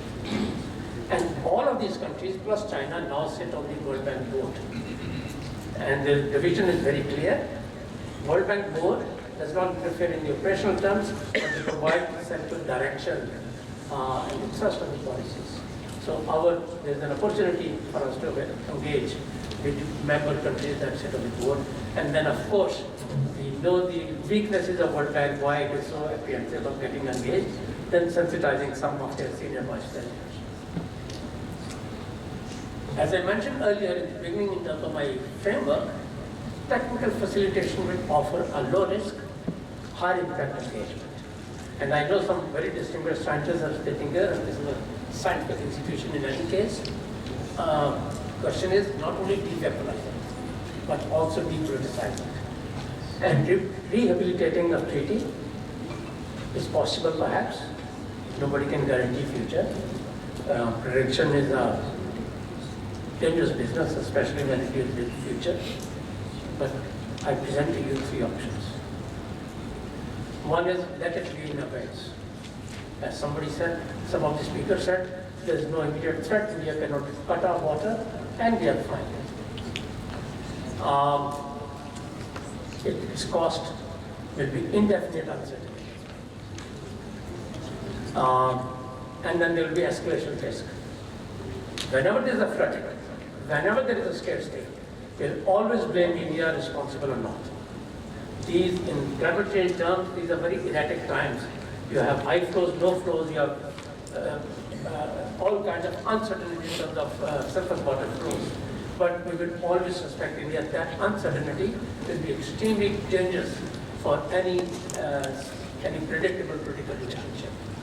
And then, of course, we would have missed an opportunity of collaborating in the climate change trend. For cooperation, as I mentioned earlier, not only face saving, but also creating new options. And some of them I mentioned, explain further. Option 2, renegotiate the treaty. Pakistan, as a weaker country, is afraid of opening up the treaty. We say if we reopen, we'll not be able to get what we already have. There's a lot of weight in this argument. But end of the day, if it is treaty or no treaty, what would we think? And if reopening is a possibility, is a question, option, not the most desirable one, perhaps none of us will like that, we will have very high political stakes. No political government will be able to. You will need to have another Ayub Khan to come and do it. And those days are long gone. It will be a very lengthy process. Renegotiations will not happen in 2 years, 5 years. This treaty took us more than 10 years. All the good intent and heaps of money on the table. If there is no money on the table and Pakistan's economy is struggling to surge back, the process could be multi-decadal. So it will not be anytime soon. That will be a bit long. And very soon it will become to all or nothing. Again, zero sum. Because of arrogance of India at this time, growing economy and the political culture, they'll say, we will not give you anything. And Pakistan will say exactly the same thing. So the cost will be very high. But if we are able to engage in a meaningful process with the help of any mediation or good luck or whatever, I don't know what that is, there can be chances of some comprehensive modernization of the treaty. And climate elements can be brought in, which will be overriding element in coming years. Option 3, what I call in my title is rehabilitation. And that has faith in article that I referred to earlier, that provides space for negotiating technical issues, sorting out technical issues. It will require moderate diplomatic investment. You leverage your global relationships to the extent that you can to de-escalate the situation. In the process, you say that we will set up some working groups or technical groups. Those groups start meeting at a neutral place or each other countries, wherever it is viable, even if it's online, even if it is a meeting at the secretary's level, not much at the beginning, then this kind of moderate investment breaks the present deadlock that we are in. And this can also help us address the issues, some of the issues that I mentioned, and provide possibly a face saving to Mr. Modi's government or any other player in India who will say, okay, the duty still abides, but we are trying to find out what needs to be done. It will be replay of in Kashmir-like situation, whereby only a few weeks ago they were saying we'll never negotiate, but ended up talking about that or making that issue an international one. In this instance, exactly the same thing can happen. Both sides can agree to an extent that the treaty is in abeyance, but we are waiting for certain clarification, and that is a building block that Pakistan too needs to hopefully capture. Now,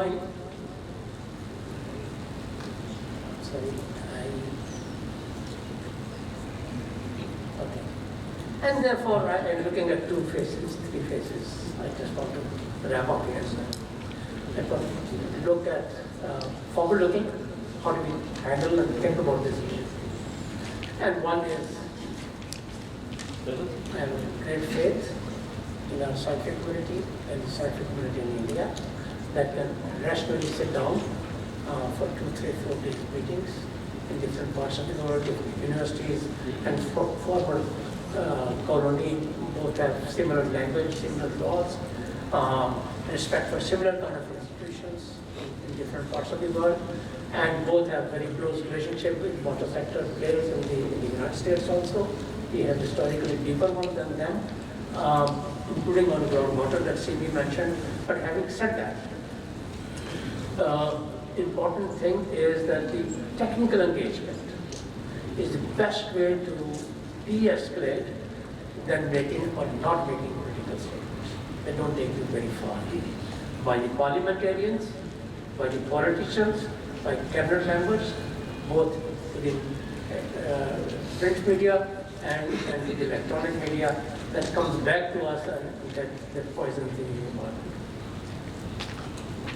So therefore, separating political dispute from water technical, and very good example, I think, maybe somebody can help me, I'm forgetting the name of the river between Turkey and Armenia. Does anybody know, Rafi? Turkey and Armenia. In 1928, there was an alleged massacre of Armenians in Turkey. Since then, they have never established diplomatic relations. There's a river, I've done the case study, that comes from Armenia and constitutes the border, and the two countries do not even have diplomatic relations. And during the Soviet period, they said, okay, you guys cannot talk, you can talk with Soviet Union. They firewall the technical issues that both sides will designate their scientists who will collect data jointly so that it's not suspected, and exchange data jointly, and protect it from political uncertainty that prevails between the two countries. I think this agreement is almost 30 years old. It happened in 1970s, if I'm not mistaken. Works beautifully, and it has resulted not only keeping, it has succeeded in keeping water issue depoliticized, ring-fenced, firewall. So India, Pakistan can fight nuclear wars if they want to. But for the water sector, you say we need to ring-fence because it's very important for the continuation of our civilization.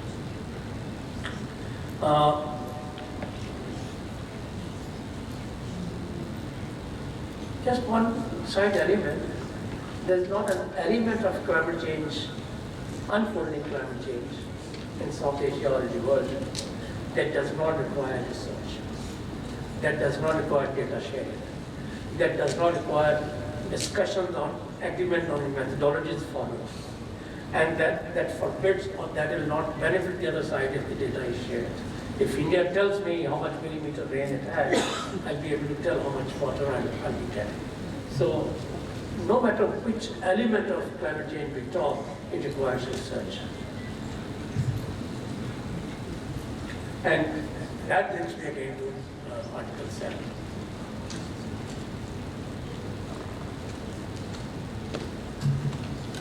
I mentioned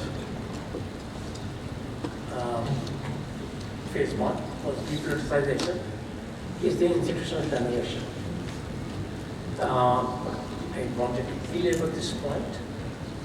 I cannot win my water wars with the Indian Water Commission that I have. It's a sham. Sorry to say, it's not. I'm sure my friend, if he listens to me, this is what I'm saying. If he upset with me, it's not about a person's brightness. It is what kind of technical and scientific support we are providing in the process. Are there any legal minds there? Are there any calculations on environmental flow? When we go to the court and we don't have that kind of data. And that is absolutely critical. And joint research agenda is very important. We just need one or two professors in different universities who have some scholarship for the students to come and do their PhDs. And it begins. A lot of it, the world has already invented, we know that. And we have seen that exchange of information proactively provided to the other side deserves to have certain protocols, certain thresholds, and they not be water sensitive alone that you say that I'm seeking that data in the context of the treaty alone. There's a lot of data that can be exchanged outside the treaty, knowing fully well that Pakistan's historical complaint is that India does not provide any data. If I want to access water flows or rainfall in India, probably from Pakistani domain name I cannot access. I go to another country, I access, I can get the same data. But the present information level, and the phase 3 is the strategic integration. You de-escalate, modernize your institutions, and then embed climate resilience into water governance. So far it's not. It's not urban sprawl. it's an interprovincial distribution, in drinking water conversation within the country, let alone in India and Pakistan. I just want to give you an example from India. Most of the water that India is supposed to get goes to Kashmir, goes to Delhi, goes to Rajasthan, it's out of basin transfers. Goes to Haryana. Punjab gets very small share in Indian. And they complain that the treaty that India is not getting water. And that complaint for Mr. Modi's government, for political parties, it's very important to say that Pakistan is taking water and we cannot give water to them, even though the context is very different.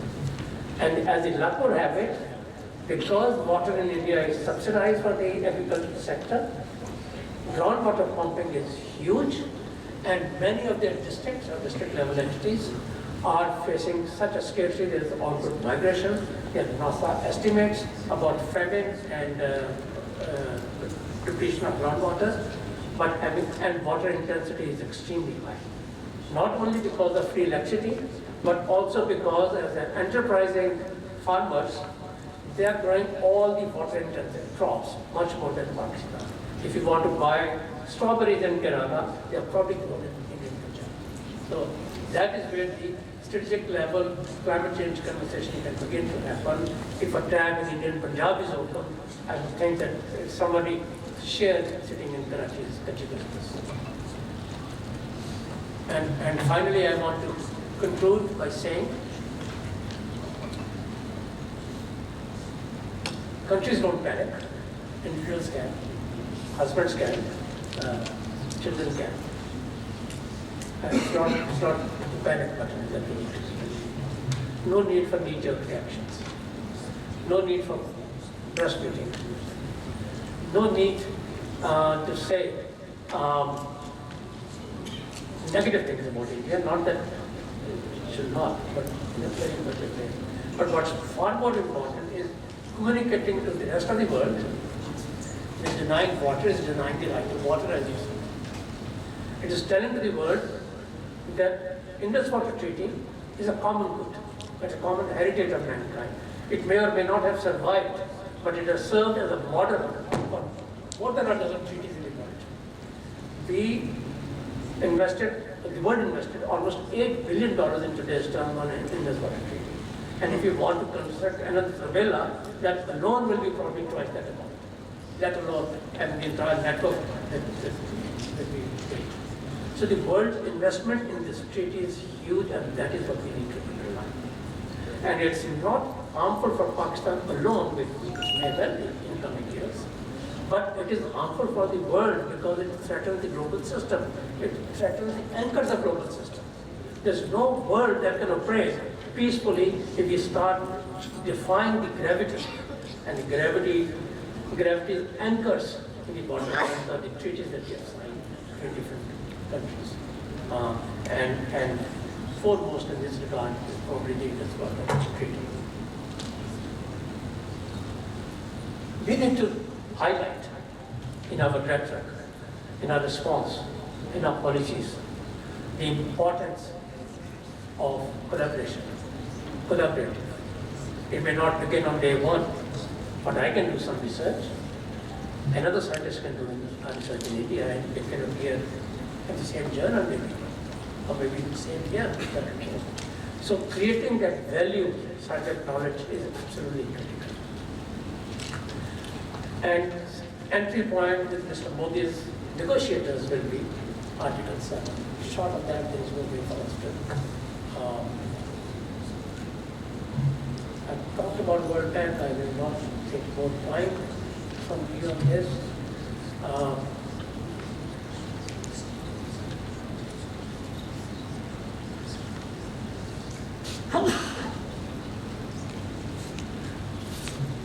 A strategic level conclusion in my mind, but more important than starting the negotiations with India at this time, or taking to the court of law or arbitration court, is creating a sense that the cooperation in water sector will be strategic interest. There is no doubt about this. It's very important that climate change makes the collaboration, cooperation far more important than it was in 60s or 70s. The rapid glacial melt, increase in water flows in our surface water, changing pattern of heat waves, that early heat waves in upper Indus Basin, resulting in excess water and flooding and disaster. These are not the elements that are exclusive to Pakistan. And that is the message that we have to take forward to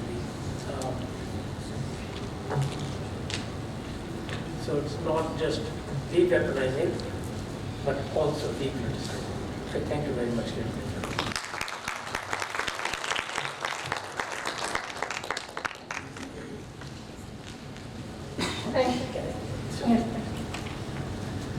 My apologies, I have to run a commercial. And Dr. Sahab, आपने भी आके यही करनी है. Many of you have worked with Dr. Qasim Jan, who till very recently was at the Academy, Pakistan Academy of Sciences. And he, together with other authors, had produced a very meaningful volume on water issues in Pakistan, on Indus water systems. From Tibet to Indus Water Treaty, it's something that deserves a mention.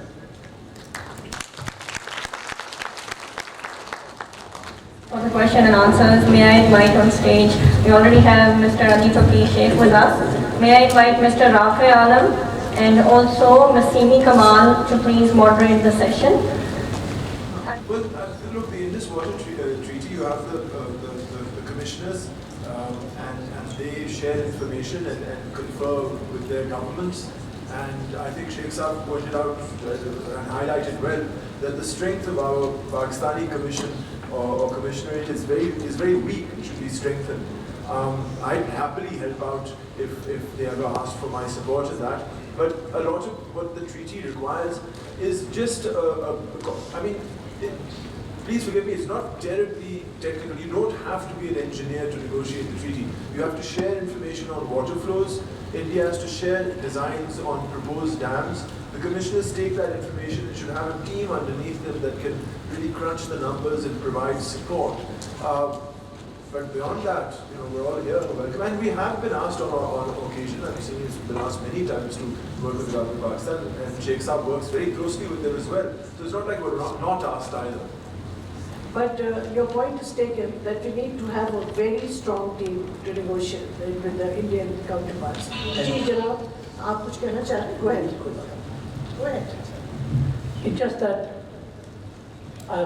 I really believe that water negotiations are not military negotiations. They don't need to be secret. We need to know what is India's position. We need to know what is our position. And the culture of openness will help us generate more ideas. At one time we did work a little bit and we envisioned at least 14 positions for the commission, in addition to collaboration with some universities and some think tanks. Because if it's a national survival issue, we cannot leave it on some people in one or two ministries or one or two departments. So we really need to open up. And I think going forward, this Indian alliance is a root shock for us. That if we ever come back to us, what are our reflections? How do we manage our water resources in the future? So there have been a number of track 2 dialogues that have been going on for decades, and I think that perhaps they need to be reignited. Okay, this gentleman over here, please, the mic le jaiye. Thank you very much. My name is Hamid Sharif. I'm from the Global Think Tank Network. I have a very quick comment and a question. Question, please. A question, okay. Question, I can form my comment as a question. That why is it that Mushahid Saab made the comment that we're particularly facing an RSS government and they're really weaponizing water and so on. But I think it's more than that. That when you look at the history in South Asia and how India has treated Bangladesh and Nepal and Pakistan, it has violated every single international legal law. it has never notified the lower riparian, or even the upper riparian, Nepal, every time it makes a structure on the rivers, to the point that Nepal has been flooded because of Indian action. So there is a pattern here. It is not just the RSS. I don't think we should dismiss that. So what that to me suggests is that Pakistan should be taking a regional diplomatic approach and going out to the international community and exposing that the Indian failure to obey. My related question is that, we should not, and I thank Srini and Rafesa for clarifying this, that we can sit quite comfortably because the geography in a way secures our water rights.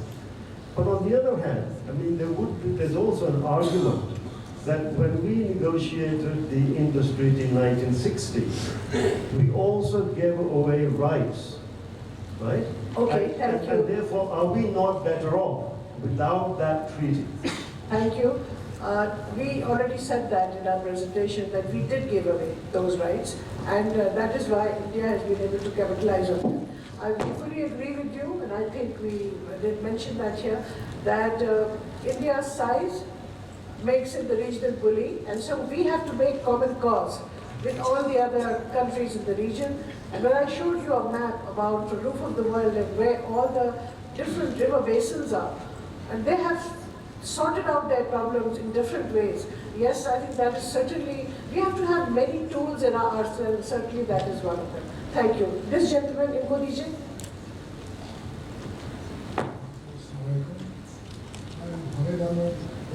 Louder, please. Could the sound people fix them because we can't hear what they are saying? Honorable Ministry of Science and Technology. My question is that Chief of World Bank, who is looking after this agreement, Mr. Banga, who is probably an Indian Sikh national, has just uttered that this treaty cannot be altered unilaterally. While one party is explicitly uttering that we will violate it, we will do this, he didn't say a word further that, for example, some illegal statements are being said or referenced. What are the implications of his statement for us? Okay, thank you. You take that? I do. It's not. It has not happened all of a sudden. I think, Hamid, your point is very valid. It's not RSS only.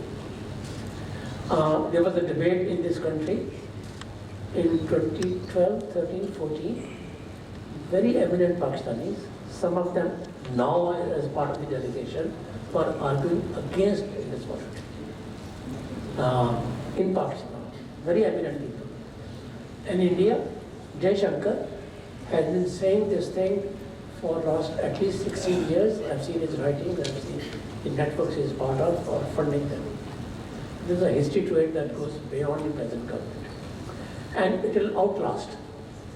Now, when World Bank says that you cannot, and when India announces, India's announcement in some ways, the timing is encouraged by situation like, I don't know, Ukraine or Gaza or something, that high-handedness in the global system right now is permissible or one can get away with.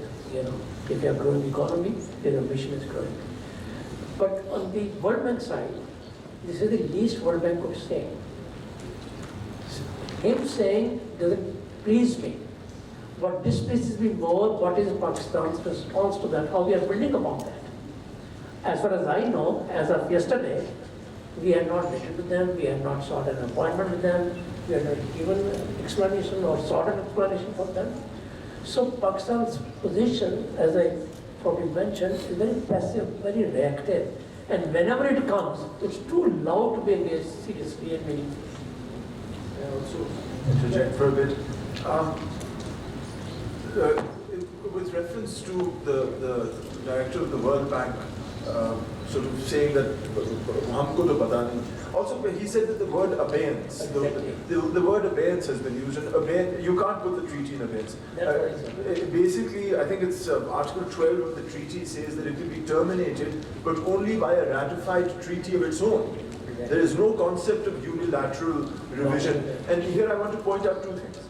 The Vienna Convention, which regulates international agreements, allows for the unilateral suspension of agreements if either party has violated an essential part of that agreement.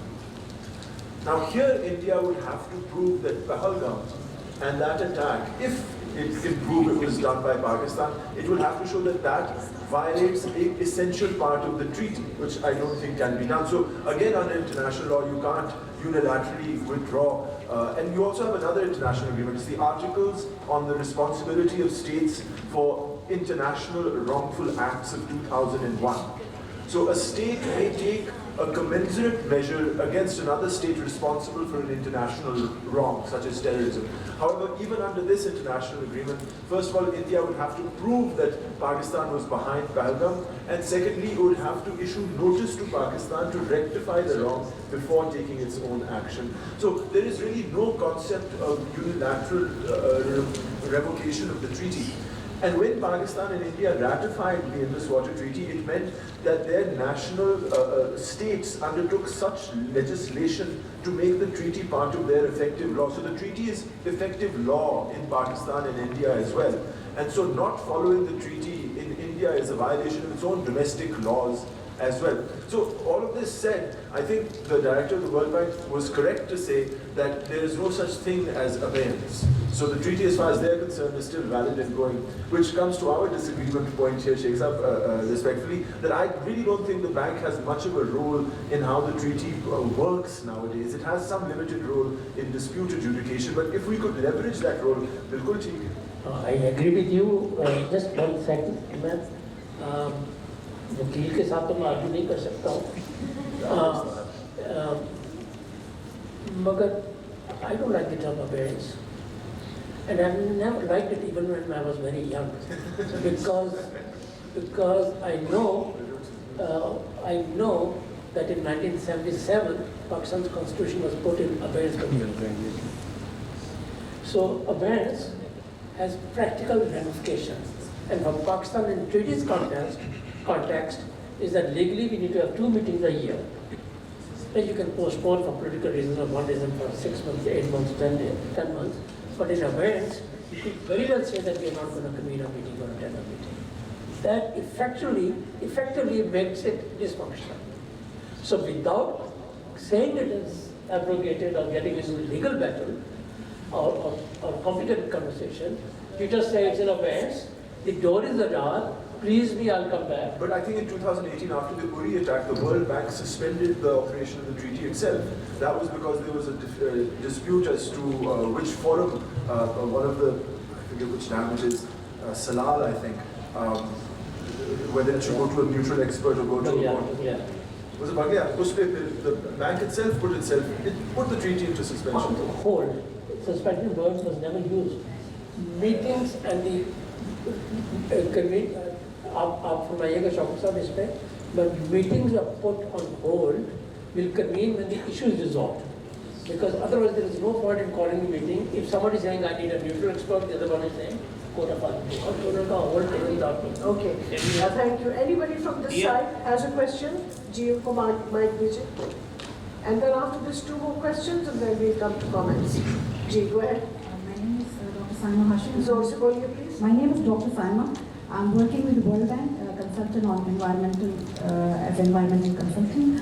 My question is that since Pakistan and India has tensions in this area, so what will be China's stance, and what do you expect that China can play a role in this regard, practically? Okay. Would you like to take All I can say, I'm not an international relations expert, but the sort of growth of international transboundary water law suggests that in any, they use now the word not basin but watercourse, that any watercourse convention should have all the watercourse states of that watercourse as party to the agreement. And what that would mean for the Indus is if you wanted to have such a treaty using international law principles as they stand today, then India, Pakistan, Afghanistan, China, and maybe Nepal would all be part of the agreement. I mean, that's as much as I can say, but it really depends on international relations experts to talk about the practicality of that.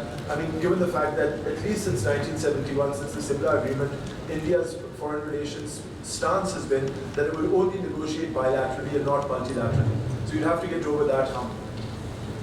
But the world is changing very fast, and we don't know what kind of negotiating tables will be coming up in the next few years. Okay. For the lady from World Bank, they're very happy with what your president said about the treaty, but I'm not particularly impressed by the decision to shift Pakistan from South Asia to MENA. I'm not particularly impressed that you're not supporting any project in areas that are claimed by India, be it in Gilgit-Baltistan or Tamil Kashmir.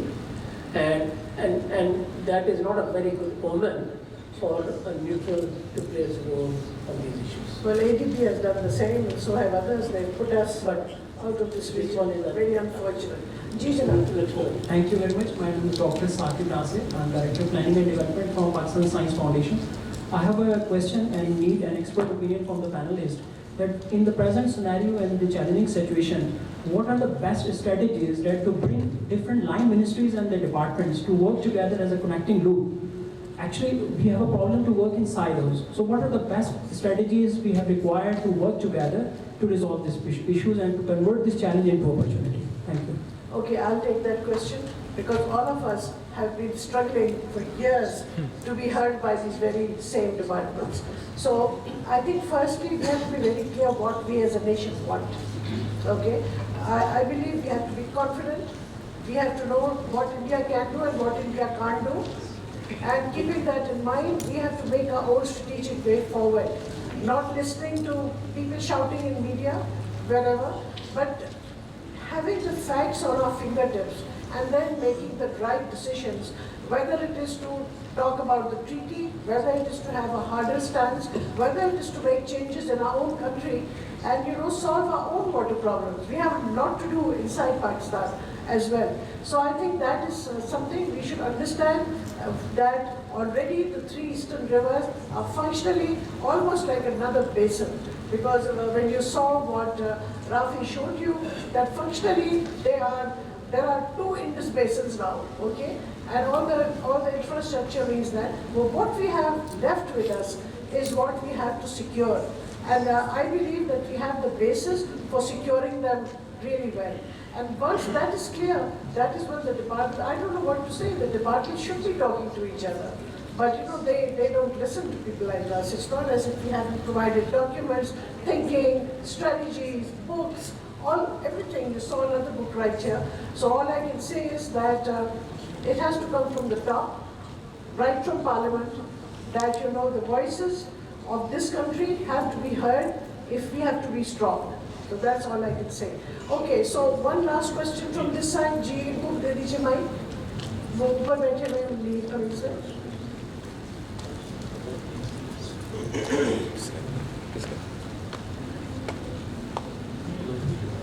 Assalamu alaikum. My name is Zairul Ahan. I am a student of MS in Media and Communication Department from International Islamic University. I have a question in the recent conflict between Pakistan and India, that India violated the Indus Treaty, and our neighborhood country, especially Chinese senior journalist statement about this violation of Indian Indus Treaty. As I support, sir, if India remain their stance and violate the Indian Indus Treaty, what will be the circumstances not only in Pakistan but on Asia, such as socially, politically, and military? If you look at China's, if you look at the Mekong River, which emerges from the Tibetan Plateau and flows through 5 different countries, China's development of infrastructure, water infrastructure, dams on its territory on that river has significantly reduced and diminished water supplies in Vietnam and in other downstream countries. India's plan to use waters of the Brahmaputra, or the Tsingtao as it's called in China, without a treaty with India will significantly impact flows into India as well. China is a new number riparian. is what it is. And this just underscores the need for cooperation and transboundary agreements where equitable utilization can find common ground in a win-win solution for all riparians. I mean, remember the Danube River in Europe runs through 9 different countries. And they all share it. It's a waterway, it provides economy, it provides recreation, they protect its environment, all through a sharing arrangement rather than an allocation and division arrangement. So it can be done. Okay, thank you. So that's the end of the question answer. I would like to come, please, Michael Kolege for short comments now. I'll come to you now.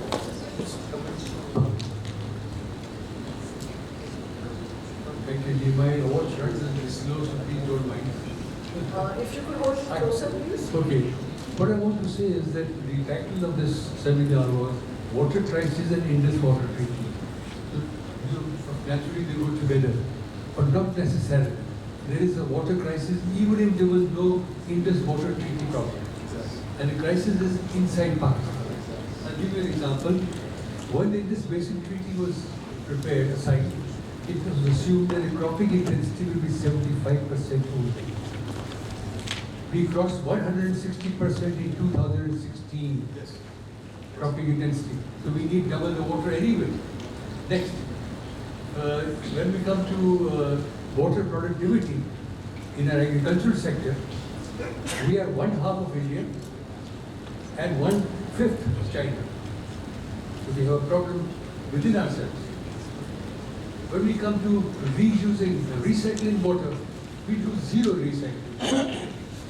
600 million plus gallons per day in Karachi and Lahore. How much is recycled? Nothing. 90% it is in Amsterdam and over 60% in Istanbul. What is recycled, reused for household, let's say garden, and for agriculture? We don't do it. Now, we talk about aquifers, a very important source of our water. The water supply, the water level has gone down. Also, not just because we are using them, but the Indian side has special incentives for using underground water pumping. And one of the things I want to share with you is that contamination levels in our water, which goes into the agricultural part, has crossed 200 micrograms per liter, compared with a 10 microgram upper limit set up by the World Health Organization. Also, we're talking about sources of water. Glaciers in Pakistan and the western part of the Karakoram, the Himalayas, there is a global view now, and this is by the GRACE satellite in 2015, run by NASA and others, that glaciers in Pakistan are not really melting as much as they are in East Himalayas. So our main water supply is still there. Now, what we have to do, one other thing. We have to stop exporting water. Every time we export rice, we export water. The canals that we have built outside Punjab and other areas, gone into, I think, the Kutchi Canal and others, in the desert areas, growing basmati rice. What for God's sake? We need a water budget for each district, and there only certain plants crops should be allowed to be grown. Then I can say a lot, but I just stop here. The storage like our dams. We've already crossed 60 years for most of them. They were life of 85, 90 years. The sedimentation is enormous. So storage of water, although it is one of the smallest in the world, only about 20-25 days of storage in Pakistan, has got nothing to do with the water treatment. We just don't store it. We don't clear up the sedimentation. Let's do our homework. And one thing before I go. When I was young, many years ago, I had to travel from here to Lahore, and the rivers were full of water. No matter what time of the slightly less during the, let's say, dry season, but always water. Now they have no water. Chenab, Jhelum, Ram. So these are points to ponder. It's not just what's happening across the border, it's what is not happening inside Pakistan. Thank you. Thank you so much. I think all three 100% agree with you.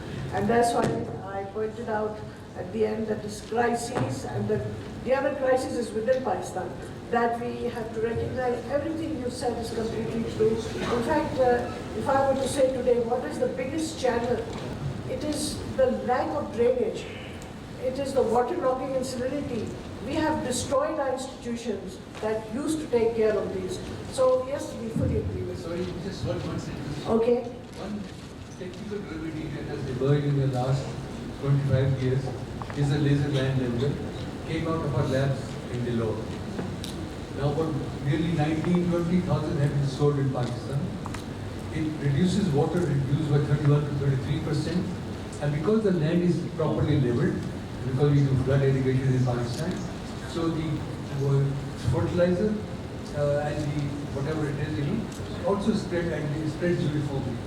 And the yield goes up to by 16 to 18%. Okay, thank you for sharing that. Yes, there are many technologies that we can use, which we have failed to do so far. But those are the things we have to do to make ourselves strong and to be strong enough to face the adversaries. That's also important. Jinadra Sama?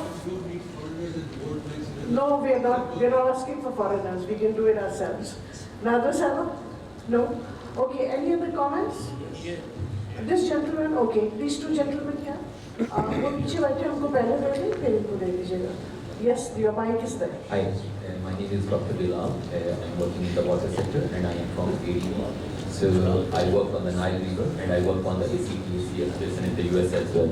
So I have one question and one comment. My question is like, we need some kind of people, those have international experience, as well have understanding of the Indus Basin as well, so those work here. How we can attract those kind of people? So we need those people, how government can attract those kind of people, those have the international experience, those are articulate, those know how to deal internationally, but they know the system of Pakistan very well. That is my question. And my comment is, so we worked on the Indus Water Treaty a lot, so to see how it can impact. And thank you so much. I will appreciate if you have an earlier presentation. Your presentation help us to get the real message, because we don't want to be confused here. So Indus Water Treaty in abeyance will impact Pakistan. There is no way it will not impact. It will impact. We have 3 rivers, but the control they have on 48 MAF out of 32. We have a reduction in the flows from last 10 years in the 10%. And we have the most vulnerable is the Marala, so the Chenab.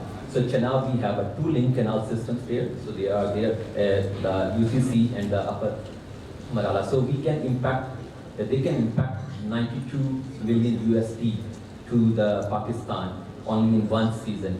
If even they don't use the under solutions of the Baglayar, those are 5. So they have, and the main objective of the India is to put in this situation because they want to build a reservoir. So they are planned 40 on the Chenab and 8 are under construction. Once they will be completed, so there will be a storage of 3.6 MAF. So once they have the control, they can maneuver a lot. So this is my comment, and I would like to have an answer on the first question. Thank you. Okay, who would like to take that? I just remember the comment. Banai Janab Bay, it costs about what, $5 to $7 billion to build a dam. Build it. How much storage are you going to put there? Build it. Actually, when the Baghdad was completed, India, when it was filling up the Baghdad, it stopped water for 6 days. It was a breach of the treaty, for which India incidentally acknowledged and apologized. So the Baghdad, without siltation, can hold about 6 days of water. That's the limit of the storage supply that they can impact on the Chenab right now. What influence on the Chenab can they, without building a dam, over the next 5 or 7 years, can they exercise today that has any great impact on the flows of the river, which we can't compensate for with technology or our own prowess? There is very little harm-wise presently that India can do on the Chenab or any other river system. They can build if they want to.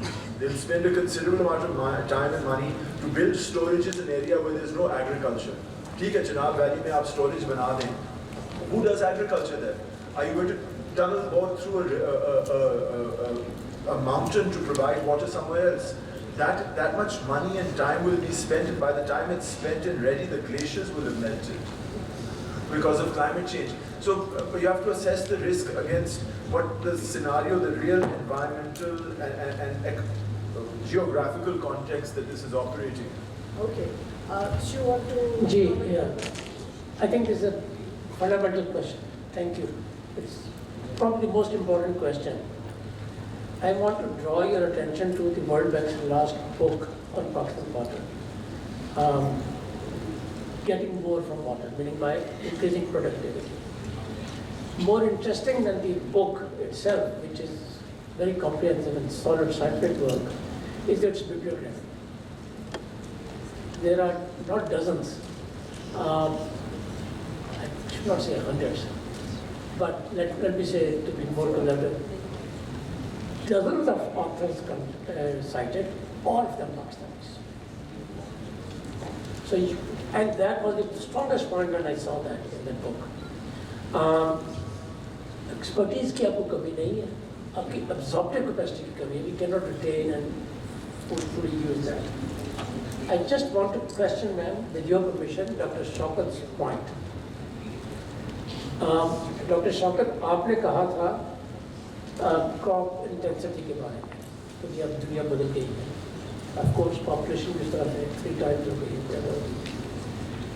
उस किताब में से भी आपको नजर आएगा, जिसका मैंने रेफर किया है, Pakistan has more per capita water than any of its neighbors. Iran, Afghanistan, China, India, all. In fact, more per capita than Germany. It's just that our productivity is very low. But जब Dr. Shaukat ये कहते हैं कि productivity कम है, so that is not treaty's fault. It is the pricing structure of water. आपके एक dam पे जितना खर्च होना है $14 बिलियन का $18 बिलियन, उससे 1/4 के ऊपर इस्तांबुल एयरपोर्ट टर्की को ज़्यादा income they. And I've never seen a study what will be the water pricing after I complete a dam.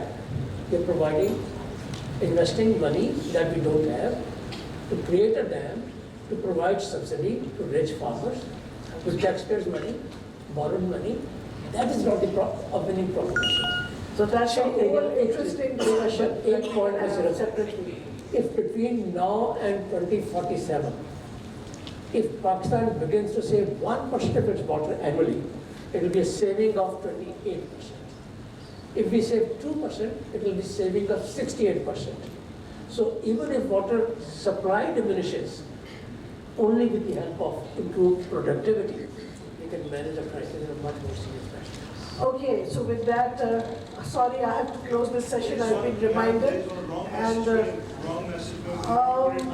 then I know there are many hands. We have to fix one. Do you want me to continue? We'll have to end now. Yes, it's really late. So we'll That's one wrong message. Chair, sorry, you have to give me time. No, we can't. The chairperson has said that we have to close now. See, keep pressing. We need to put one thing right, ma'am. Okay, could you do it very short, please? So water storage is not made for 6 days stoppage of water. It is stored to utilize it somewhere else, not in the mountains. This is a wrong message. If they make multiple dams, they're going to use it in their south. See, they have all the greenery in Rajasthan and south in Third Island. We have dry, barren desert over there. They have all green. So this is a wrong message. No, sir, this is a wrong message. If they build the storage, they are going to use it for themselves. It is not for 6 days stoppage and ultimately it's going to overflow. No.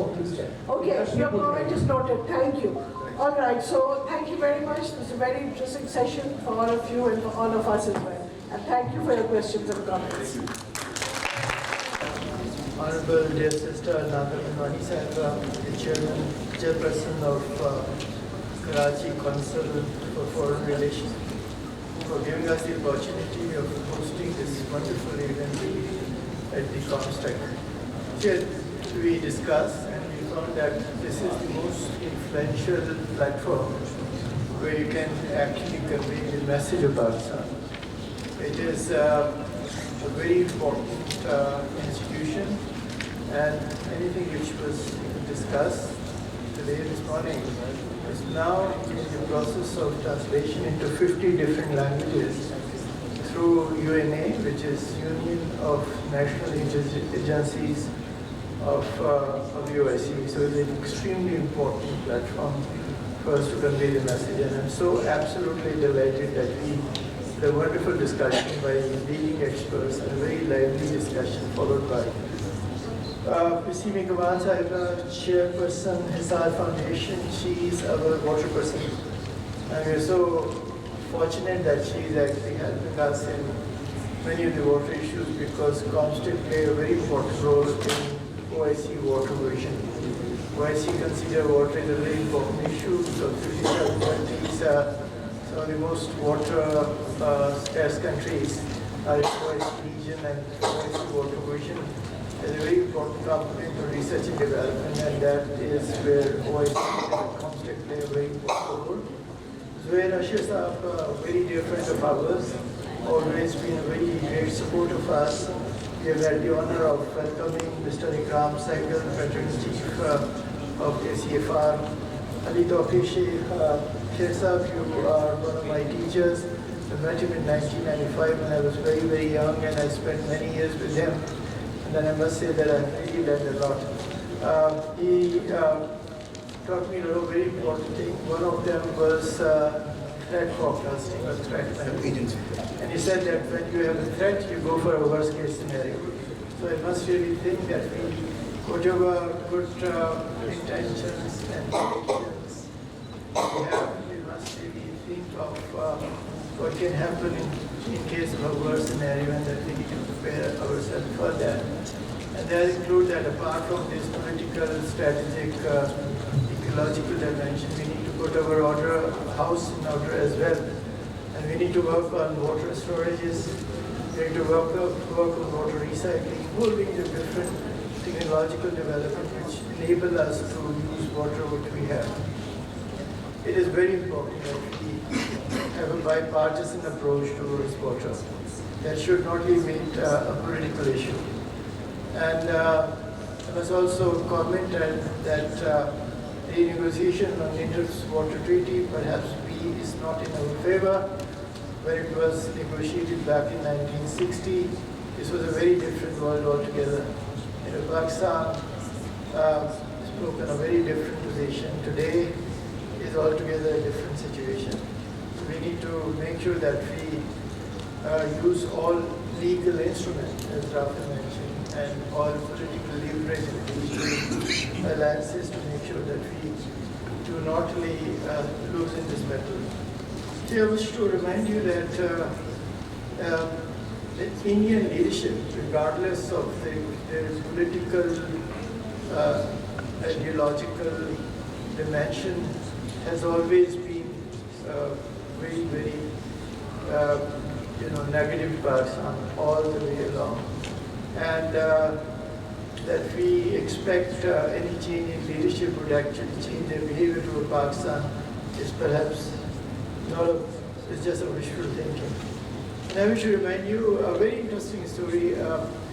See, back in 1962, during China-India war, Nepal, in a tremendous goodwill gesture, has provided certain areas of Nepal as a defensive measure for the Indian coast.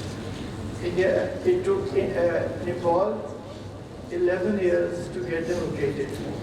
And among them, Kala Pani, which is the source of Mahakali River, was never located. So you think that, India,